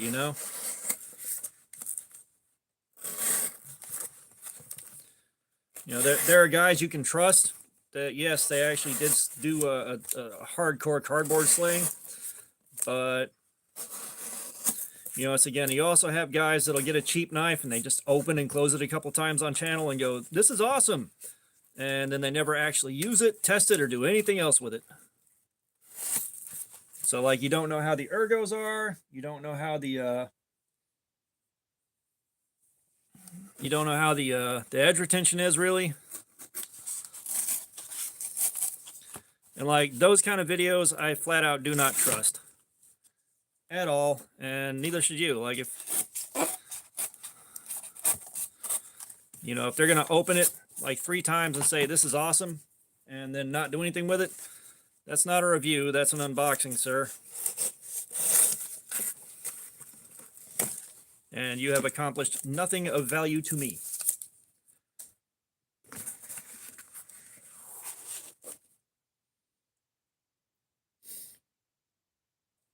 Oh, there are a lot of serial killers who are up in the 70s, hundreds. Like, I think I just had his name and I was just gonna say it, and Richard Ramirez. I think he has a shit ton more than Dahmer.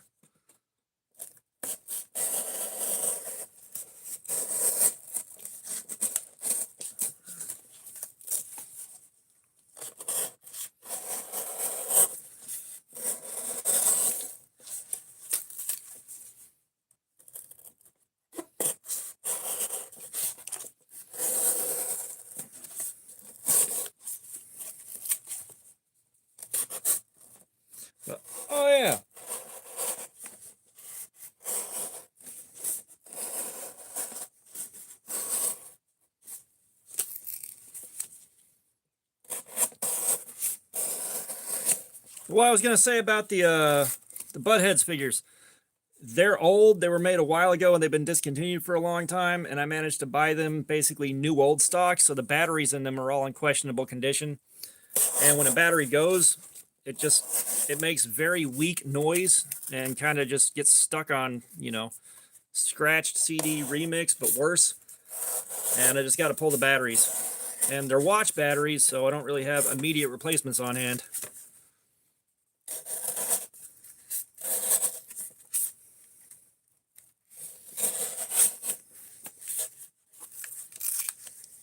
Oh, okay.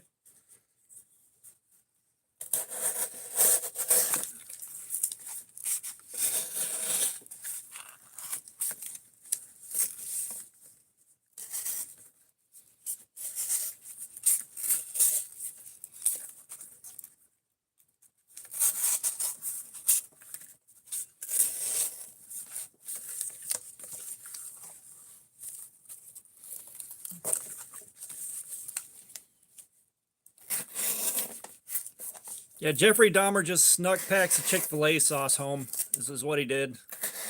He just grabbed a big old handful on his way out the door.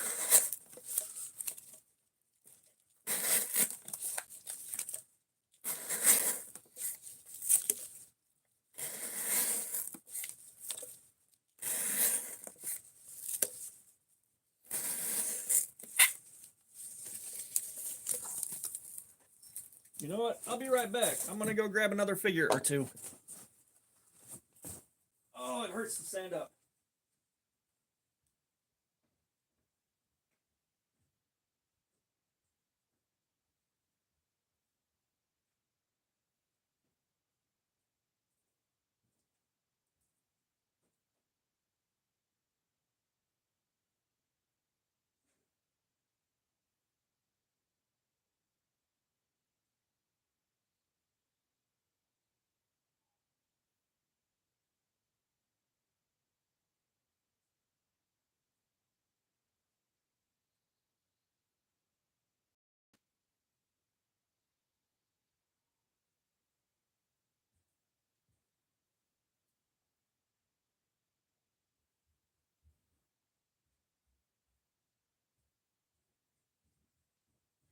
All right, guys, I'm back. Okay. So, sharpener, like, again, the work sharp precision adjust. It is impossible to go wrong with that.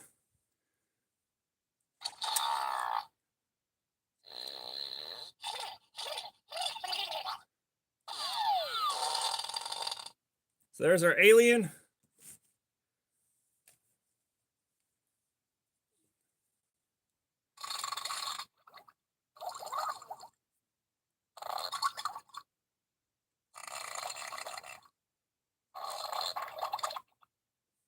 We got our scuba diver. So there's like 8 of them. The rest of the ones I have are upstairs. The batteries are all dead in them.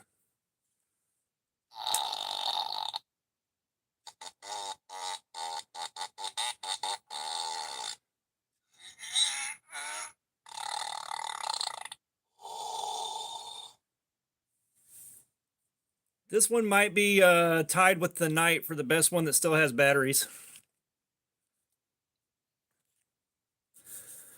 Okay, this right here. Dear God, this is taking a beat down right here from this knife.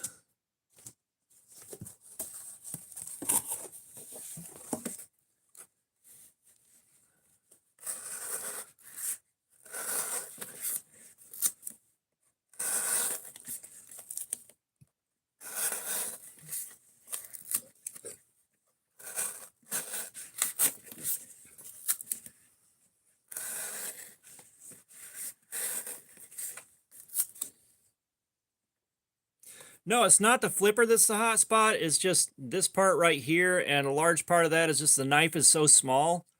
Like, I don't have a full grip on this really at all. Like, this thing is very small. So it's hard to hold and push down into these cuts comfortably.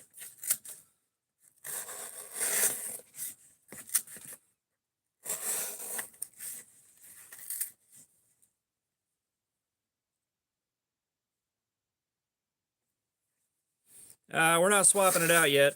Like we're hanging in there for you guys.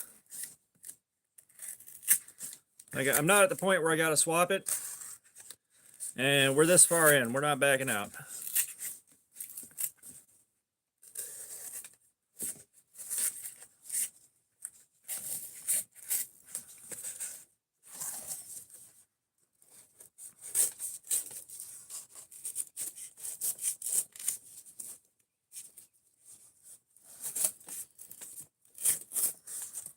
Got it.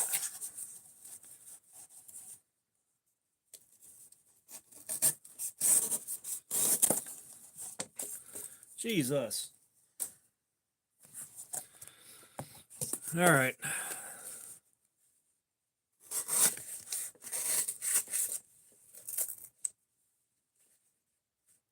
Yeah, you guys told me to swap it out from the start, but that completely defeats the purpose of letting the D20 decide. Like, if I'm going to do that, we might as well not have it be random.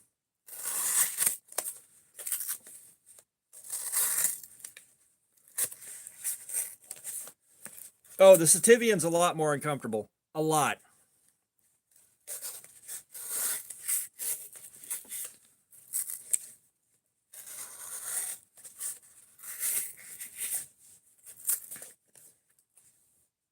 Yeah, I mean, it's just swapping it because I don't like it. Just, it defeats the purpose of the 20-sided die.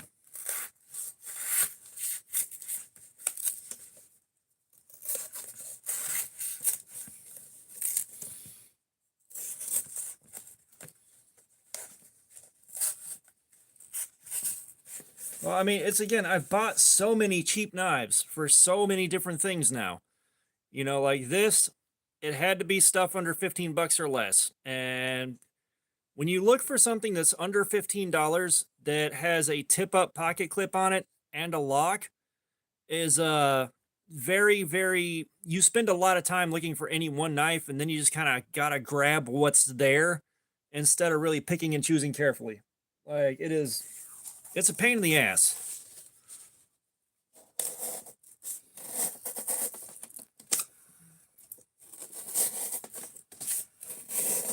Which I feel like is part of what makes the Super Budget Showdown interesting is, you know, you're very limited on what you can pick from. And you know, that's where you start looking for the diamonds in the rough. I think I've got a theme picked out for the next one, but I'm not sure how best to implement it. I don't know if I just include used knives or all brand new knives or what. But that's going to be anything goes. Like, I'm not worried about filtering clones out or anything like that. Unless I know every single knife out there, I just can't.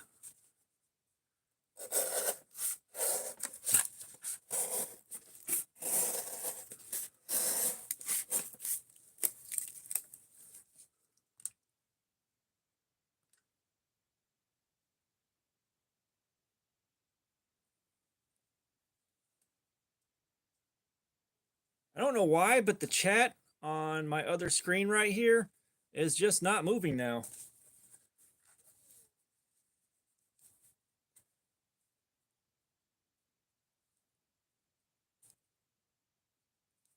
Oh yeah. No, I mean, you know, if you've been buying stuff for a minute, like you can buy a knife from a good company that is absolute garbage, you know? That's like Gerber, very trusted brand. You know, Gerber is a well-liked brand, and you know, they have a lot of trust from their customers, but I bought some Gerbers that are hot garbage.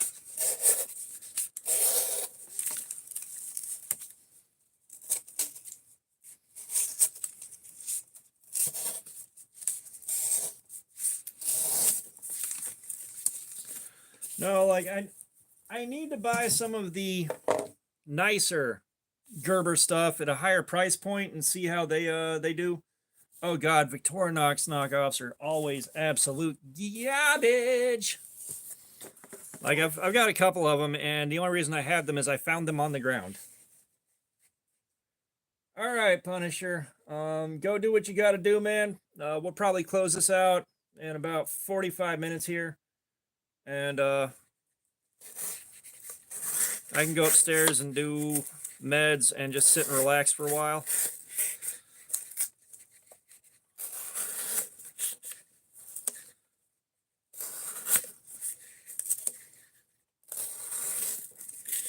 And I'll do the follow-up video with the aftermath either tonight or tomorrow after work, something like that.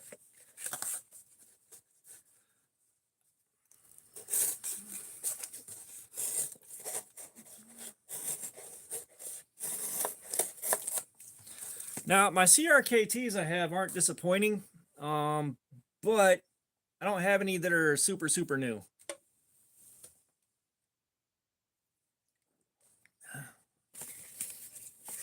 That's the only caveat to that.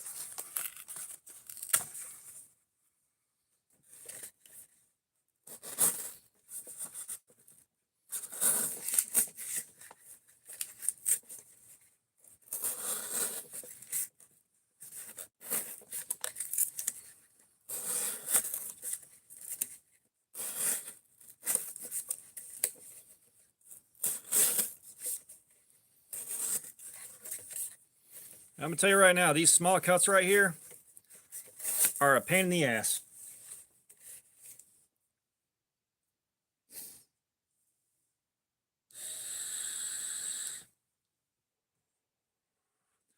Yeah, I just have minimalist because they're cool. Like, I like the idea and the execution, but I've never actually used them because, you know, I'm not in a place where I can really get away with a neck knife. And I hate the way stuff feels slapping around on my chest. Like my name tag at work for the first like hour, and then every so often it drives me up the damn wall.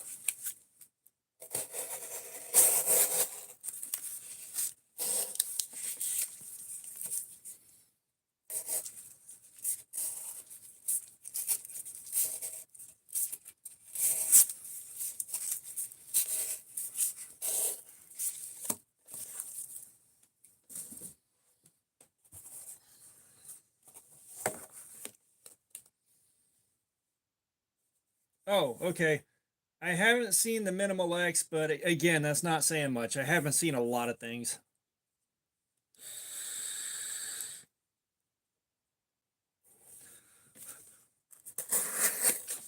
Once I finish this chunk of cardboard, we're going to take a look at the edge and see how it's holding up.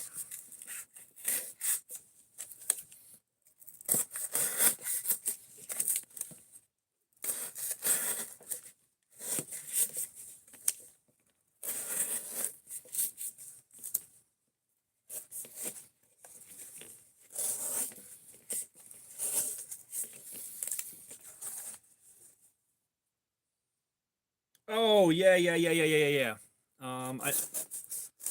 I think because that's the SpaceX knife. I think I've seen that once, and yeah, just straight up rectangle. Like, I don't mind a straight up rectangle knife at all. No, it's not the Cleaver Minimalist. I've got that one, but like I don't mind straight up rectangles, you know, that are just slabs, as long as they're done well.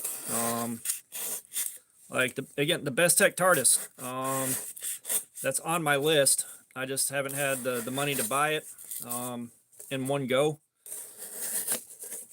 And I've been kind of looking at interesting cheap knives. So the nicer stuff, I don't end up having the the money at one time to give it a go. I would have some more stuff, but you know, the Blade Show savings have been taking priority.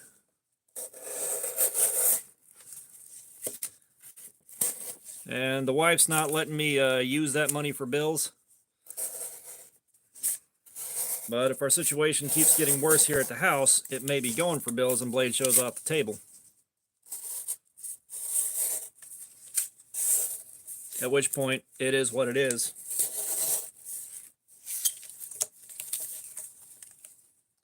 Oh God, the no space to reach the lock bar thing gets so old.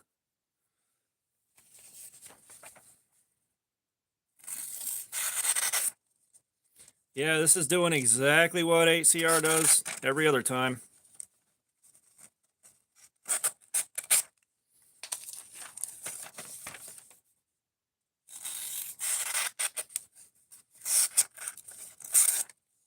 I can feel a few worn spots a little bit faster than other 8CRs have done, but it's still performing like 8CR. Okay, we got a tore up Cheerios box we can use. Let's finish this off with some easier cardboard to cut.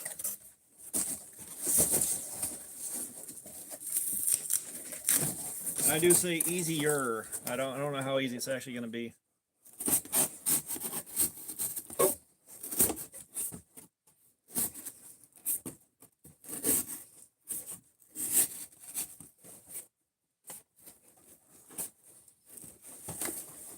Really, would you cut, you son of a bitch? I may have spoken a little bit too soon on easier.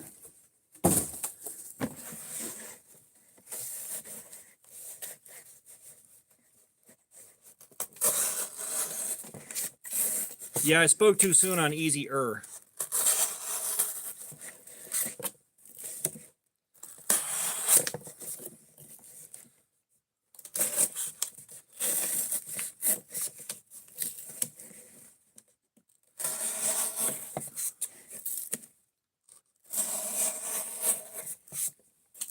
Yeah, this is some tough cardboard, guys.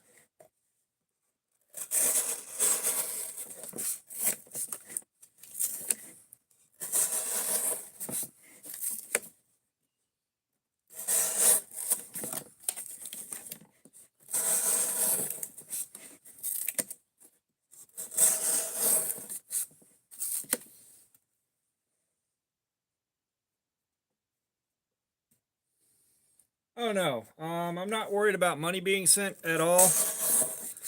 Like, if I do money being sent, I'm gonna figure out what I can do for Patreon and probably go that route.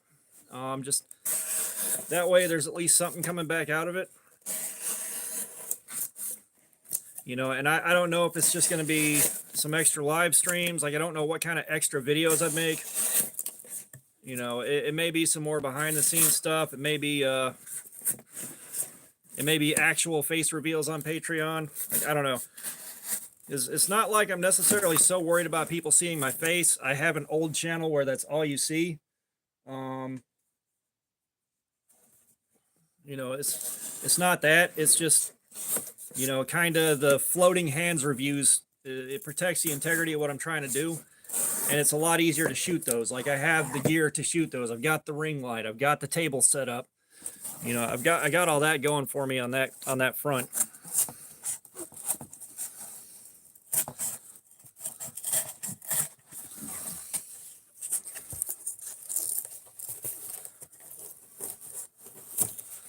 Why are these cuts such a pain in the dick? Jesus Christ.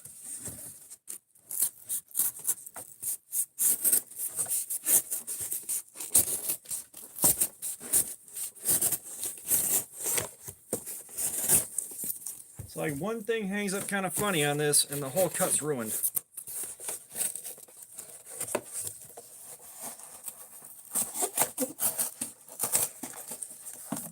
Jesus.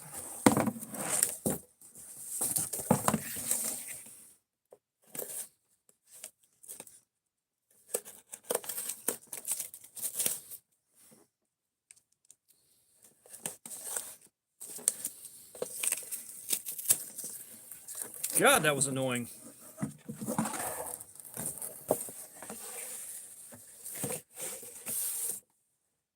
Well, no, we got about 40 minutes left.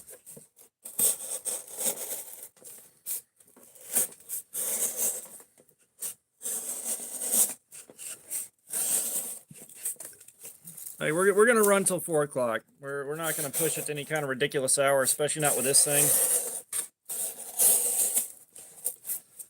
You know, I'm just hoping I don't have a blister pop up. Oh, strop it early. No, we're not going to strop it until about 350, something like that. It's not necessarily the edge that's doing that. It's just making that cut down along this seam right here is always questionable. If there's like some weird spot in the cardboard right here where it was folded, it just hangs up and then the rest of the cut goes to shit.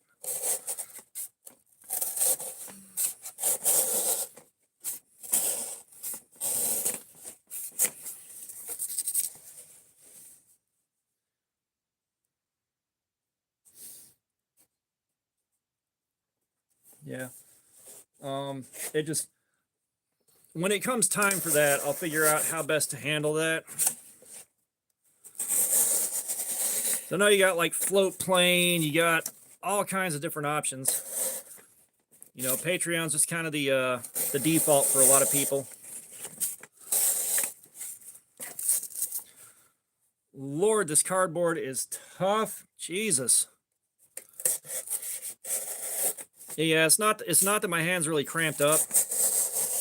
It's just the hot spots from this thing are kind of ridiculous.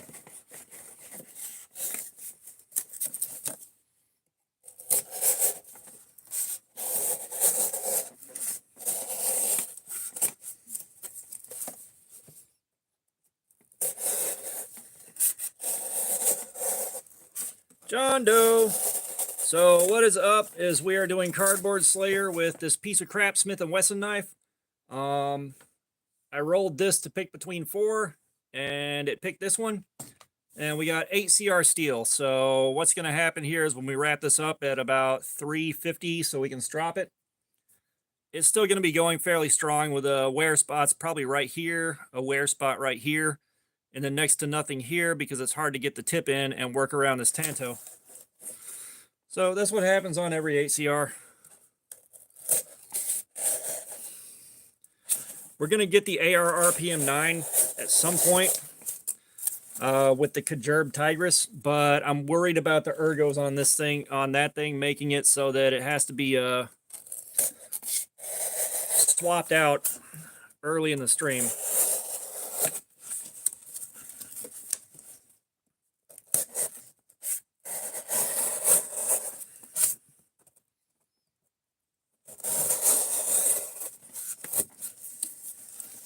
And this is like the second week in a row I've gotten a knife I really didn't want to use, but I throw the knives I don't want to use in here for you guys.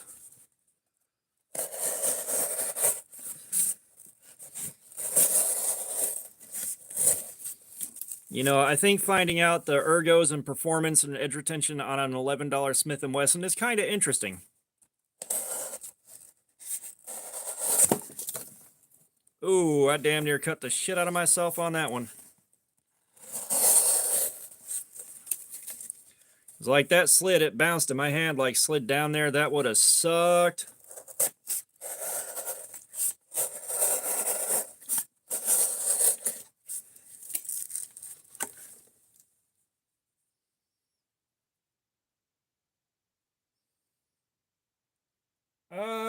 I'm not sure what your pattern is.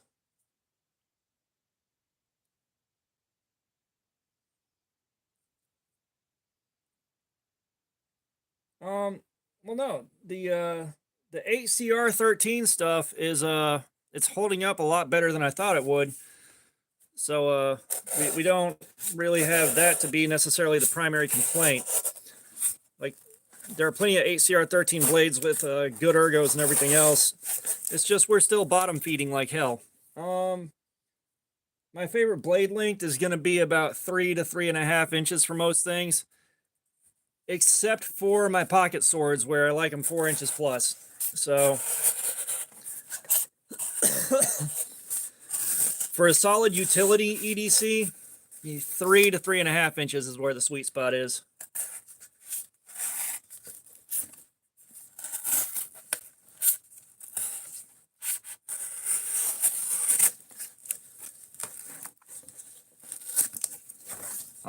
With this one, all the cuts do suck.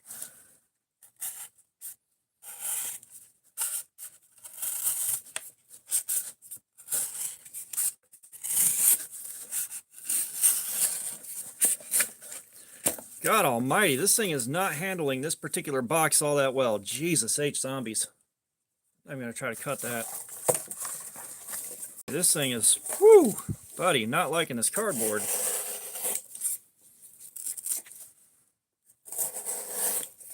I can't tell if I've worn the edge down a ton on this thing, or it's just like the geometry on this sucks for cardboard.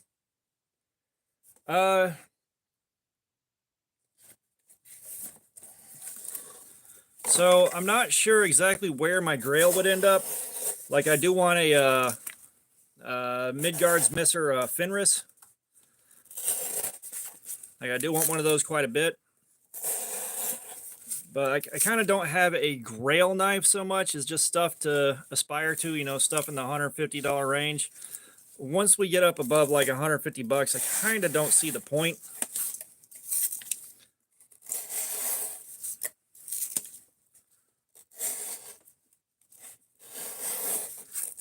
And there are some knives I've seen where I don't know what they're called, but they are so far out there. It's like, I gotta have that, but I don't know who made them or what they're called. It's like, I also want to get a good Microtech.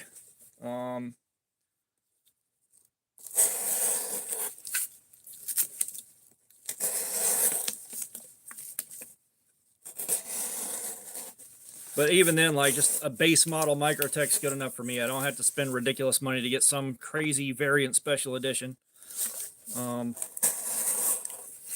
It's like the bug out. I would have been fine with the regular model bug out, but the CF Elite was cheaper than the regular one, so I went with that. And apparently I got a much better frame on that and a much less squishy frame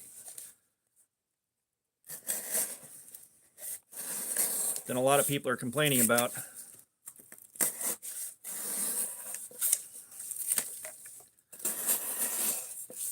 All right, we're gonna check the edge on paper, and I'm not cutting any more of this box because I'm having to push so hard to get through that cardboard. It is painful.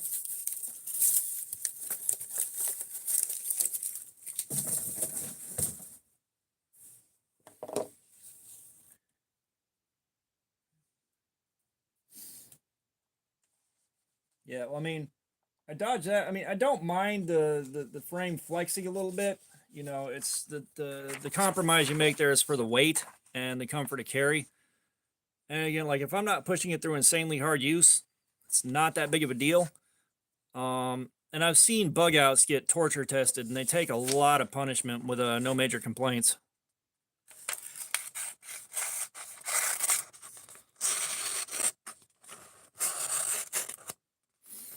So the edge is still holding up.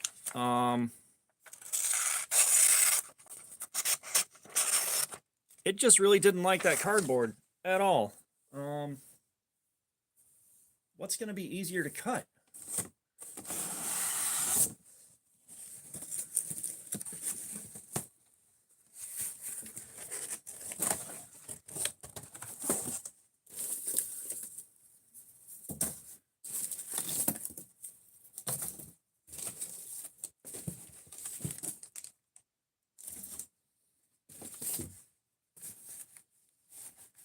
Maybe we can try Amazon box. I'm not sure.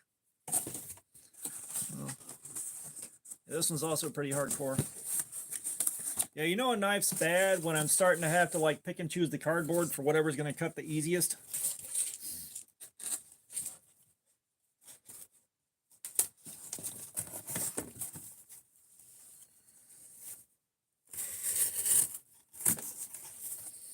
I mean, we've tested out the vintage Buck 440, and it's still good. Yeah, no, like I get the lack of compromises, and it would be more of an issue for me, but I've seen the bug outs get put through hell and take it with no problems. You know, that flex, I know, is a big sticking point for some people, but it doesn't really affect how much punishment it can take.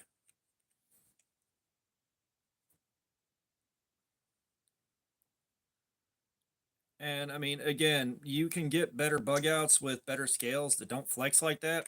Like they're available.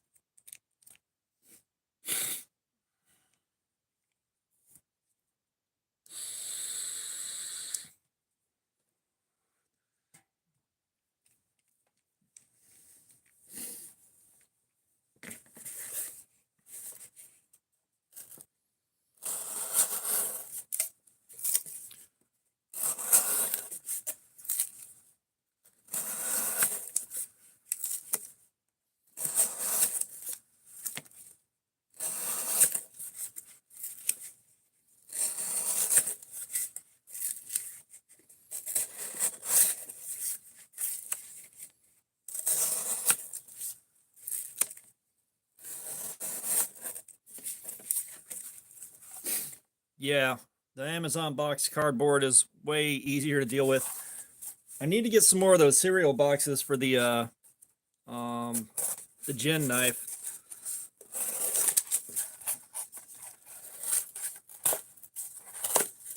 Because I know we've done one knife that claimed it was G2.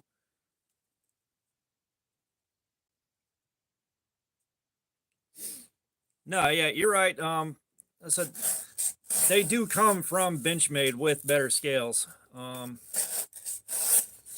mean, here's the thing: is if the scales that came on it made it complete garbage and unusable, um, you know, we would have had a whole lot more hate on it and a whole lot of bad reviews.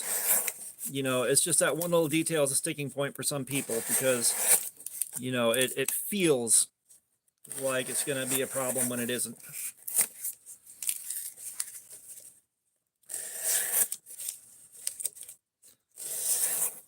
That's just like, what was it?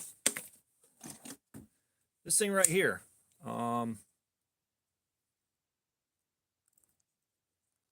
These things flex, but it still held up to 3 hours and 45 minutes of a cardboard slayer and really wasn't a problem. And I have got dead skin rubbed into this thing right here. I didn't notice that. The things I do for you guys.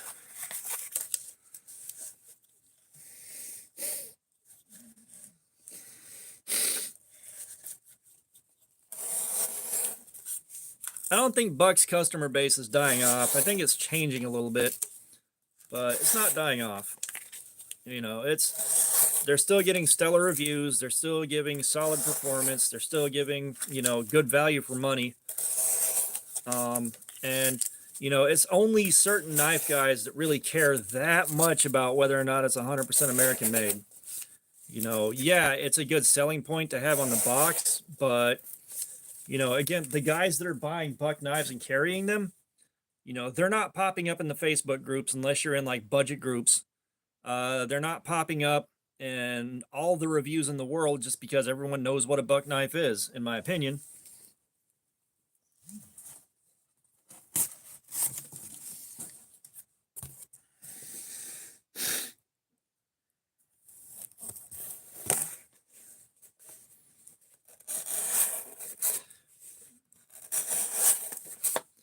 Yeah, the 110 fan base, like I still think the fan base is there. It's a really easy knife to be a fan of. It's certain guys, like you're talking about knife guys that have either been in it for a while or knife guys that are just really hung up on having things 100% American made, even though nothing in this world anymore is 100% American made. We're buying our steel from China. We're buying our raw materials from other countries, stuff like that. And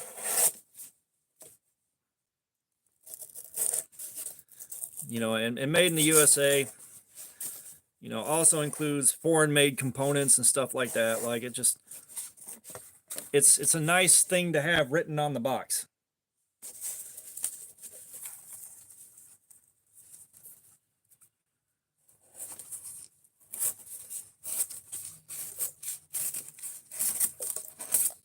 Well, I think the slip joints is just, the medium high-end designers, not the high-end guys, but like, the middle of the pack high-end guys are all just, they're making slip joints. I think it's because it started off that a few of them wanted to, and then they just kind of took off from there. The hype train always starts in odd places. And what was it, Jack Wolf? I think Jack Wolf was like the first higher end slip joints that I saw show up on YouTube.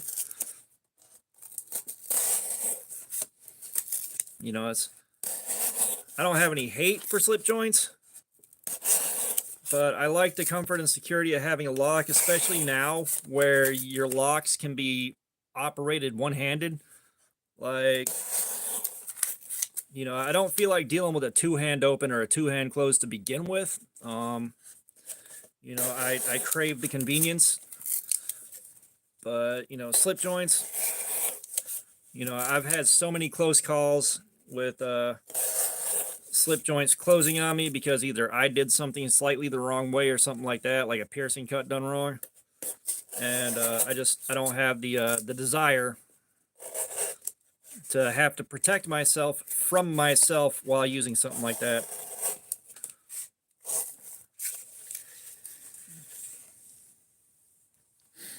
Hey, Zero Bytes. I haven't messed with a recurve really. At least not a deep recurve. What have I done so far? So we've done this, and that is definitely no recurve. We've done this, also no recurve. We've done this, no recurve.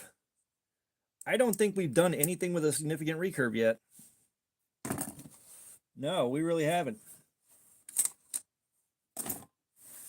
So, I'm assuming a recurve would definitely perform different. It might bite deeper, but I don't know.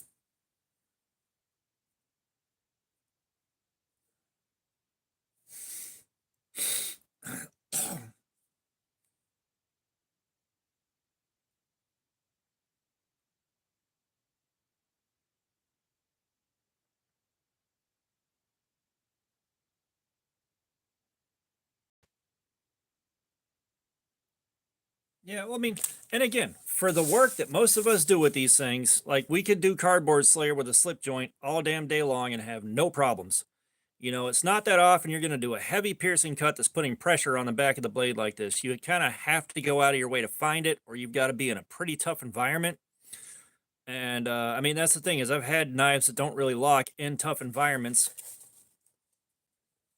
You know, or I've had to do weird crap like that, which, you know, kind of left me with a healthy respect for the fact you do have to treat slip joints like they don't lock. Because they don't lock.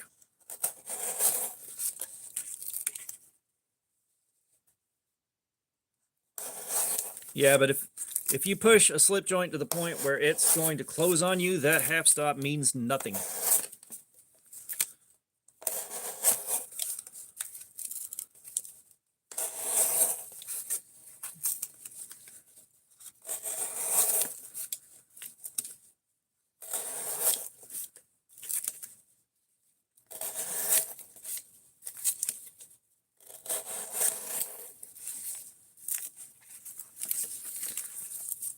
Oh, I will be glad when I'm done with this thing. Jesus Christ.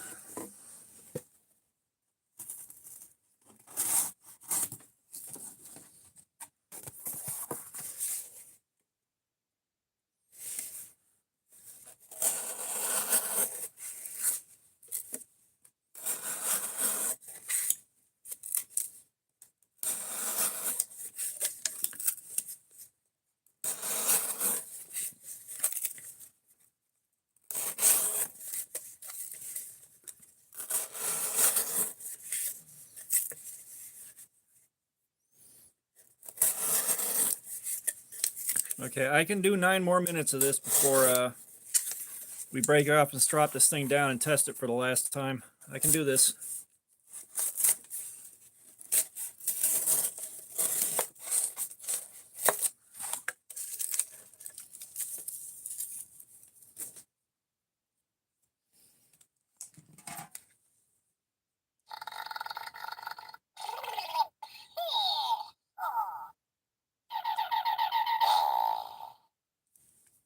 There you go, guys.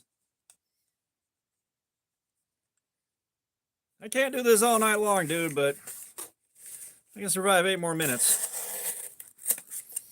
Like this right here, the spot in the frame is digging in and just everything. Like if just this was definitely designed for light use and absolutely not what we're doing to it right now.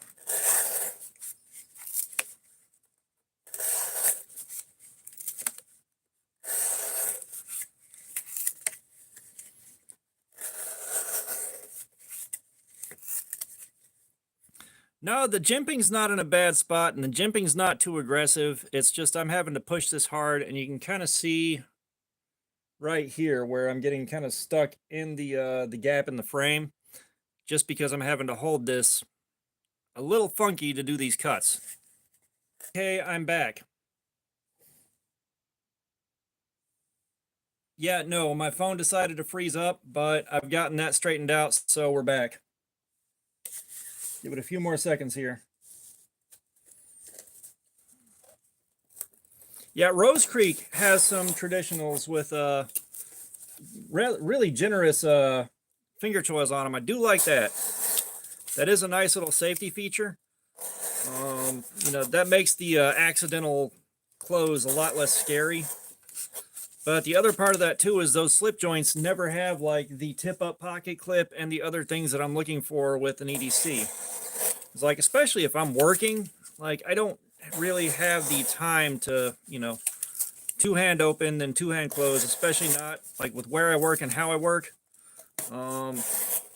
It's already enough of a stretch that I'm using a knife to like cut stuff instead of the safety cutters that we have, even though it's just plastic off of pallets, and the knife makes it a lot easier because you don't have the plastic wadding up on you and getting caught up in the little sharp spot.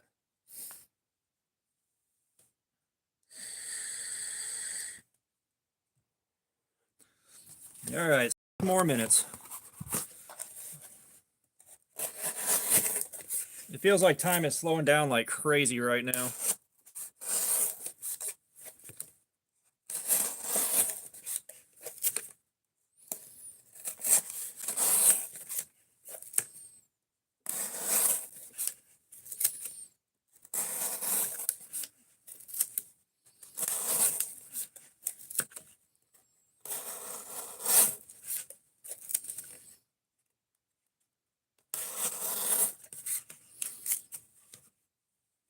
And at some point here, I got to remember to put together a playlist of the Cardboard Slayer Aftermath videos. Like, I meant to do that already and just forgot.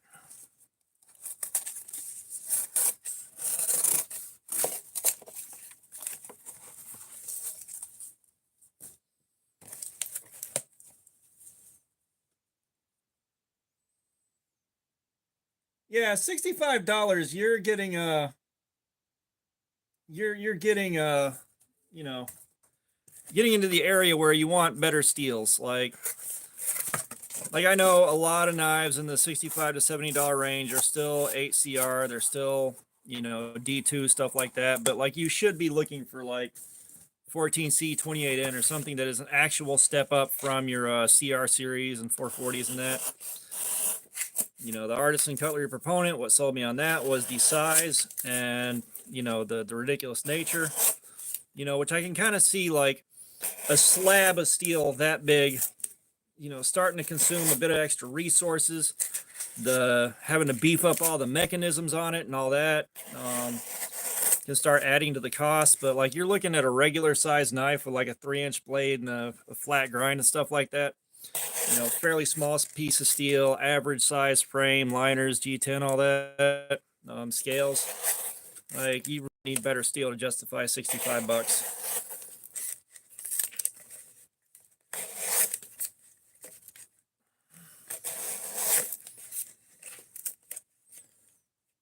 Yeah, I mean,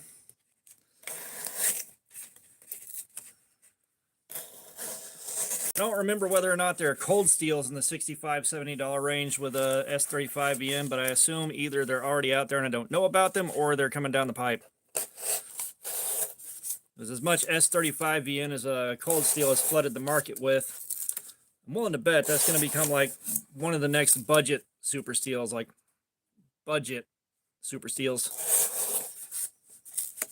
Like there's already pretty big chunks of S35VN you can get for like $100.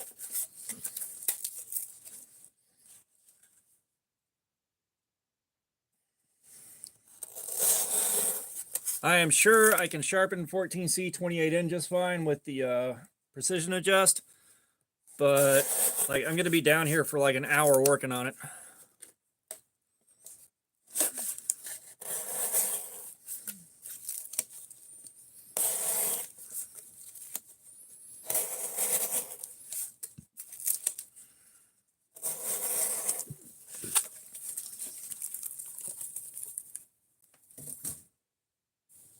Okay.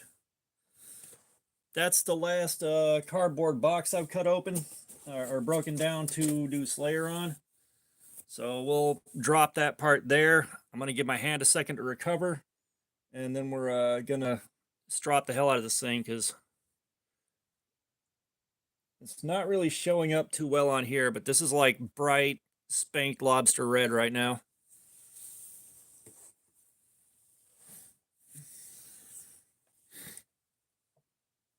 Oh. Oh, God, I popped my back so much. One more.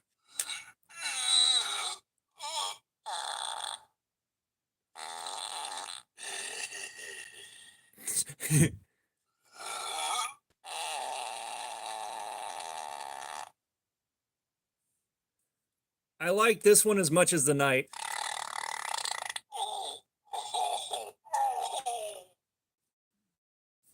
That is, it doesn't light up the lights down here as much as the night does.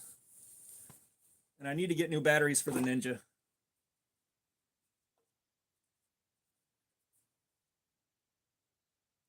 I've got another knife saved in my wish list that's like supposed to be $35 S35VN or something like that. I don't know how much I trust that it's actually S35VN. I'm going to be honest. All right.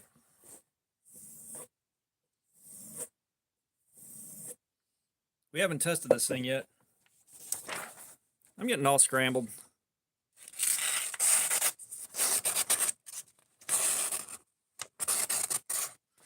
Yeah, so I'm feeling the exact same wear pattern that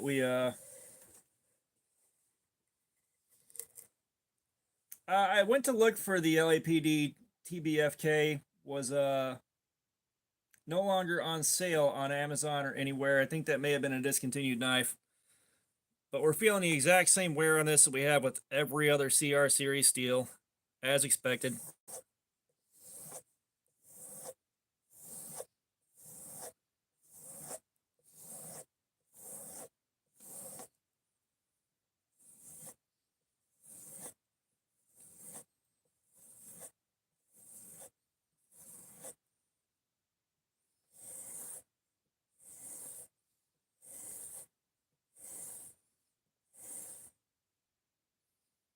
I don't have chat showing up on my streaming phone.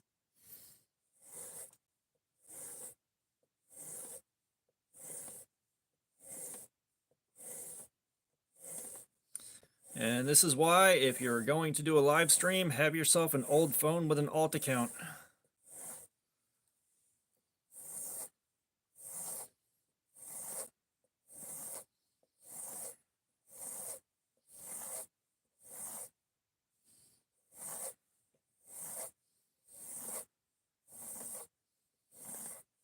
Yeah, I discovered on the what you call it, the CEO, I didn't strop it nearly enough to be as sharp as it could be afterwards. Like that was a really brief stropping session.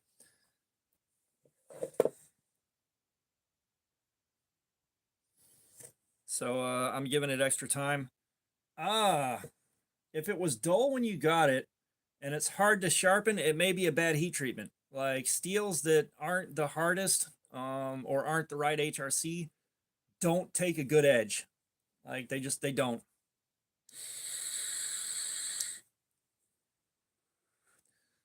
Like there's a lot of things that could play into that. It also might be you're not stropping it properly, which I'm assuming if you're knowledgeable enough about knives, that's probably not your problem.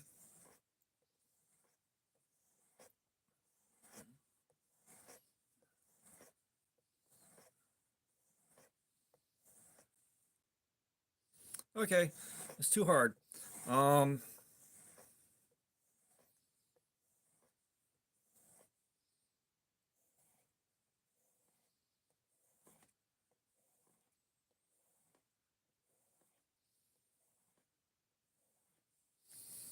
Yeah, that's one thing, and that's part of why I don't. It's part of why I also don't like stone sharpen. is I could never get the hang of stone sharpening, but the other end of that too is you know, doing harder steels like that would definitely throw me for a loop. I don't think I've sharpened anything that's too hard on the precision adjust, but the grit on that first stone just, it takes material off. Like, it just hogs material off. Okay, so that's the first drop right there. And the edge has gotten quite shiny off of that, so let's see how much better it cuts off of this.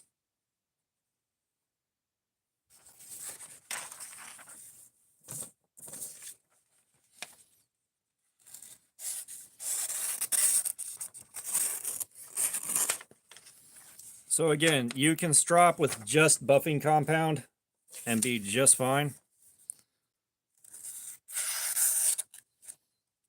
Yeah, that stropped out great just off of that.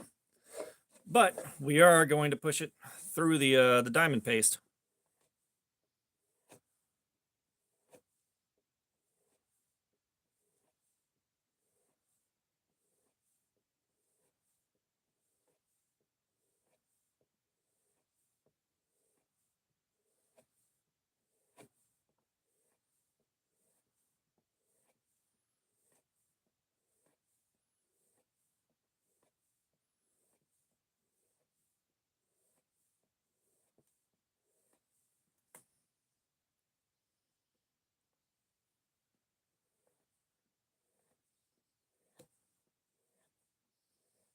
Now, something interesting here, and this will tell you a lot about how little contact the hollow grind was making with the cardboard, is all the other knives that we have tested have had a lot of hairline scratches show up in the steel, which, you know, I initially did not expect that to come from something like cardboard, but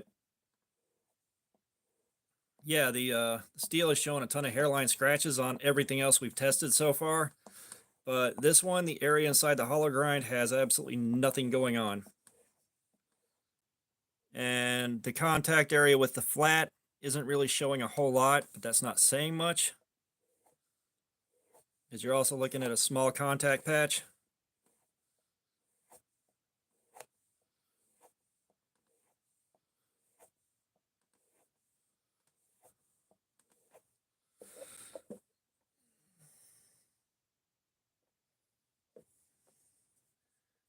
If you watch Outdoors 55, he does show off some diamond plates that are like 20 bucks that are still good. And those videos are fairly recent. So you might want to take a look at his channel and see if because they're like, I think, $20 diamond stones on Amazon, or diamond plates.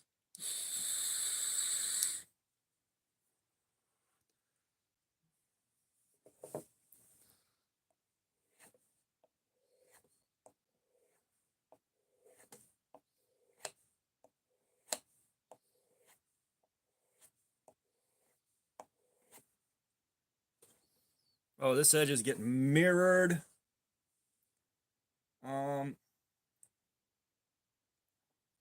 Yeah, the precision adjust, just make sure you get the one, the middle one that has all the stones with it, or you're going to want all the stones and pay the same price for the same unit with the same stones by the time you're all in.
That $60 model does not come with all the stones.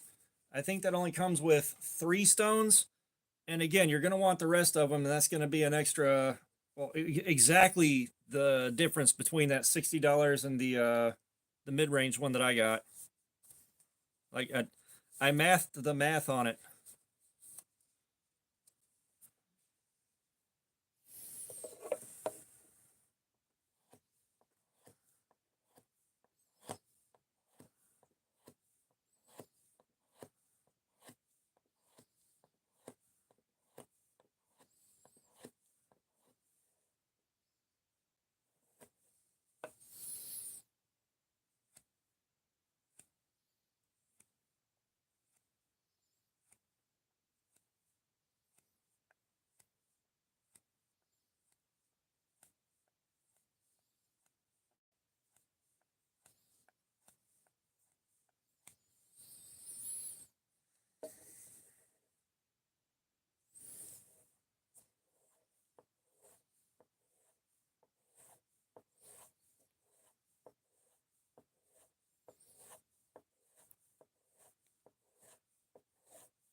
As a matter of fact, that could be a live stream right there. If I can get a chair low enough to make this table comfortable to work off of, we can do a live stream just sharpening stuff with the precision adjust. Because, like, if you're sharpening a blade on that precision adjust, and I think Fook can agree with me here,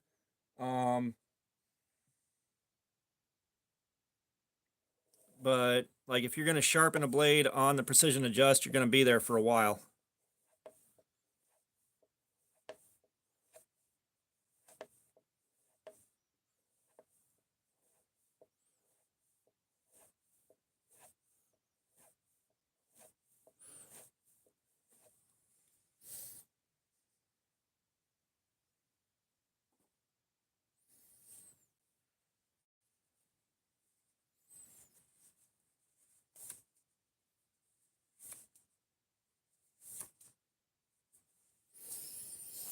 Okay, so we have got this edge.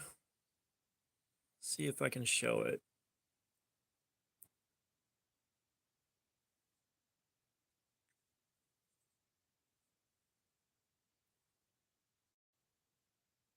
Yeah, this edge is extra shiny.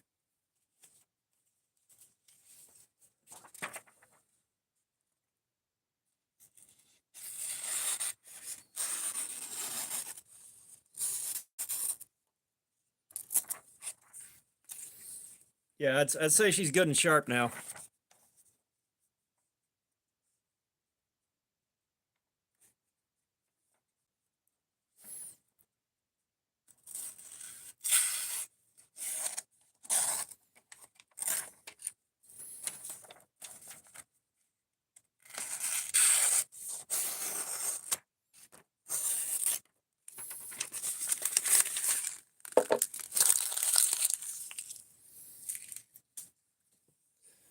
All right, let's see how the hard to cut paper goes.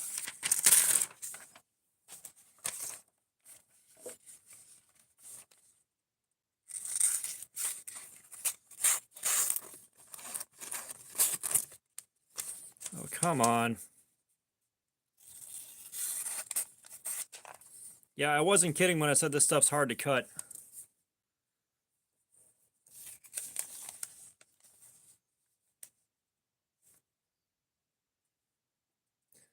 So this knife, it's less comfortable than the Ozark Trail, but the 8CR13 holds up a whole lot better to the mystery steel on the Ozark Trail. Like the Ozark Trail, we think it's 420J2, possibly, and that took an hour of cardboard slayer before it needed to be stropped. And this is one we kind of stropped because we wanted to, not because we had to. Like, the edge was still okay enough, but yeah, it's definitely better steel. Yeah, knockoff, I highly recommend a strop with that diamond paste. You can get the diamond paste on Amazon. and you just want 10 micron, 5 micron, and like 2.5 micron across a couple of strops. You know, if you got two-sided strops, then you can go down to like 2 micron or 1 micron on that last one and get crazy, crazy edges.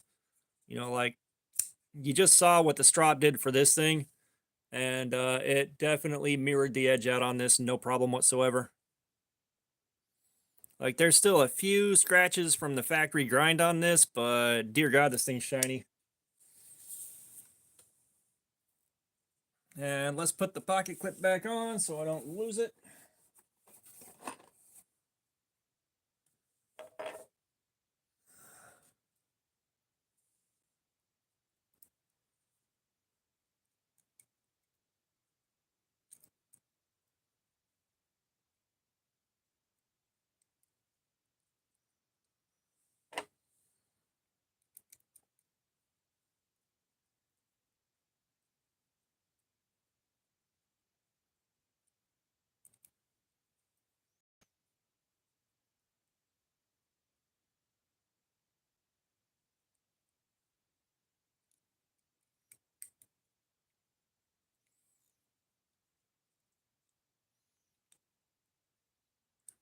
Okay. So that is that. It seems like a great time to wrap the live stream up so I can go upstairs.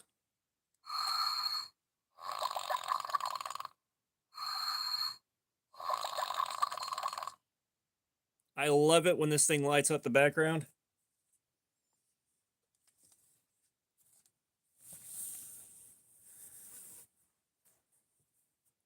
But yeah.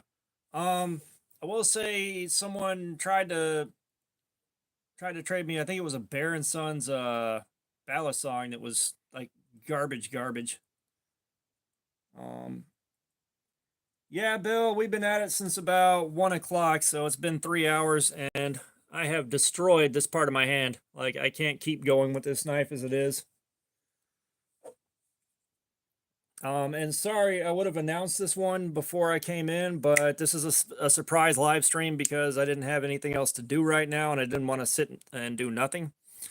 So we did the Smith & Wesson right here. Of course, the pocket clip came off right away, and the ergos suck. The blade steel is 8CR. It did exactly what we expected. So yeah. And I'll look up the best tech. That being said, I ain't buying shit for a while now, so it's gonna be look at it but not do anything.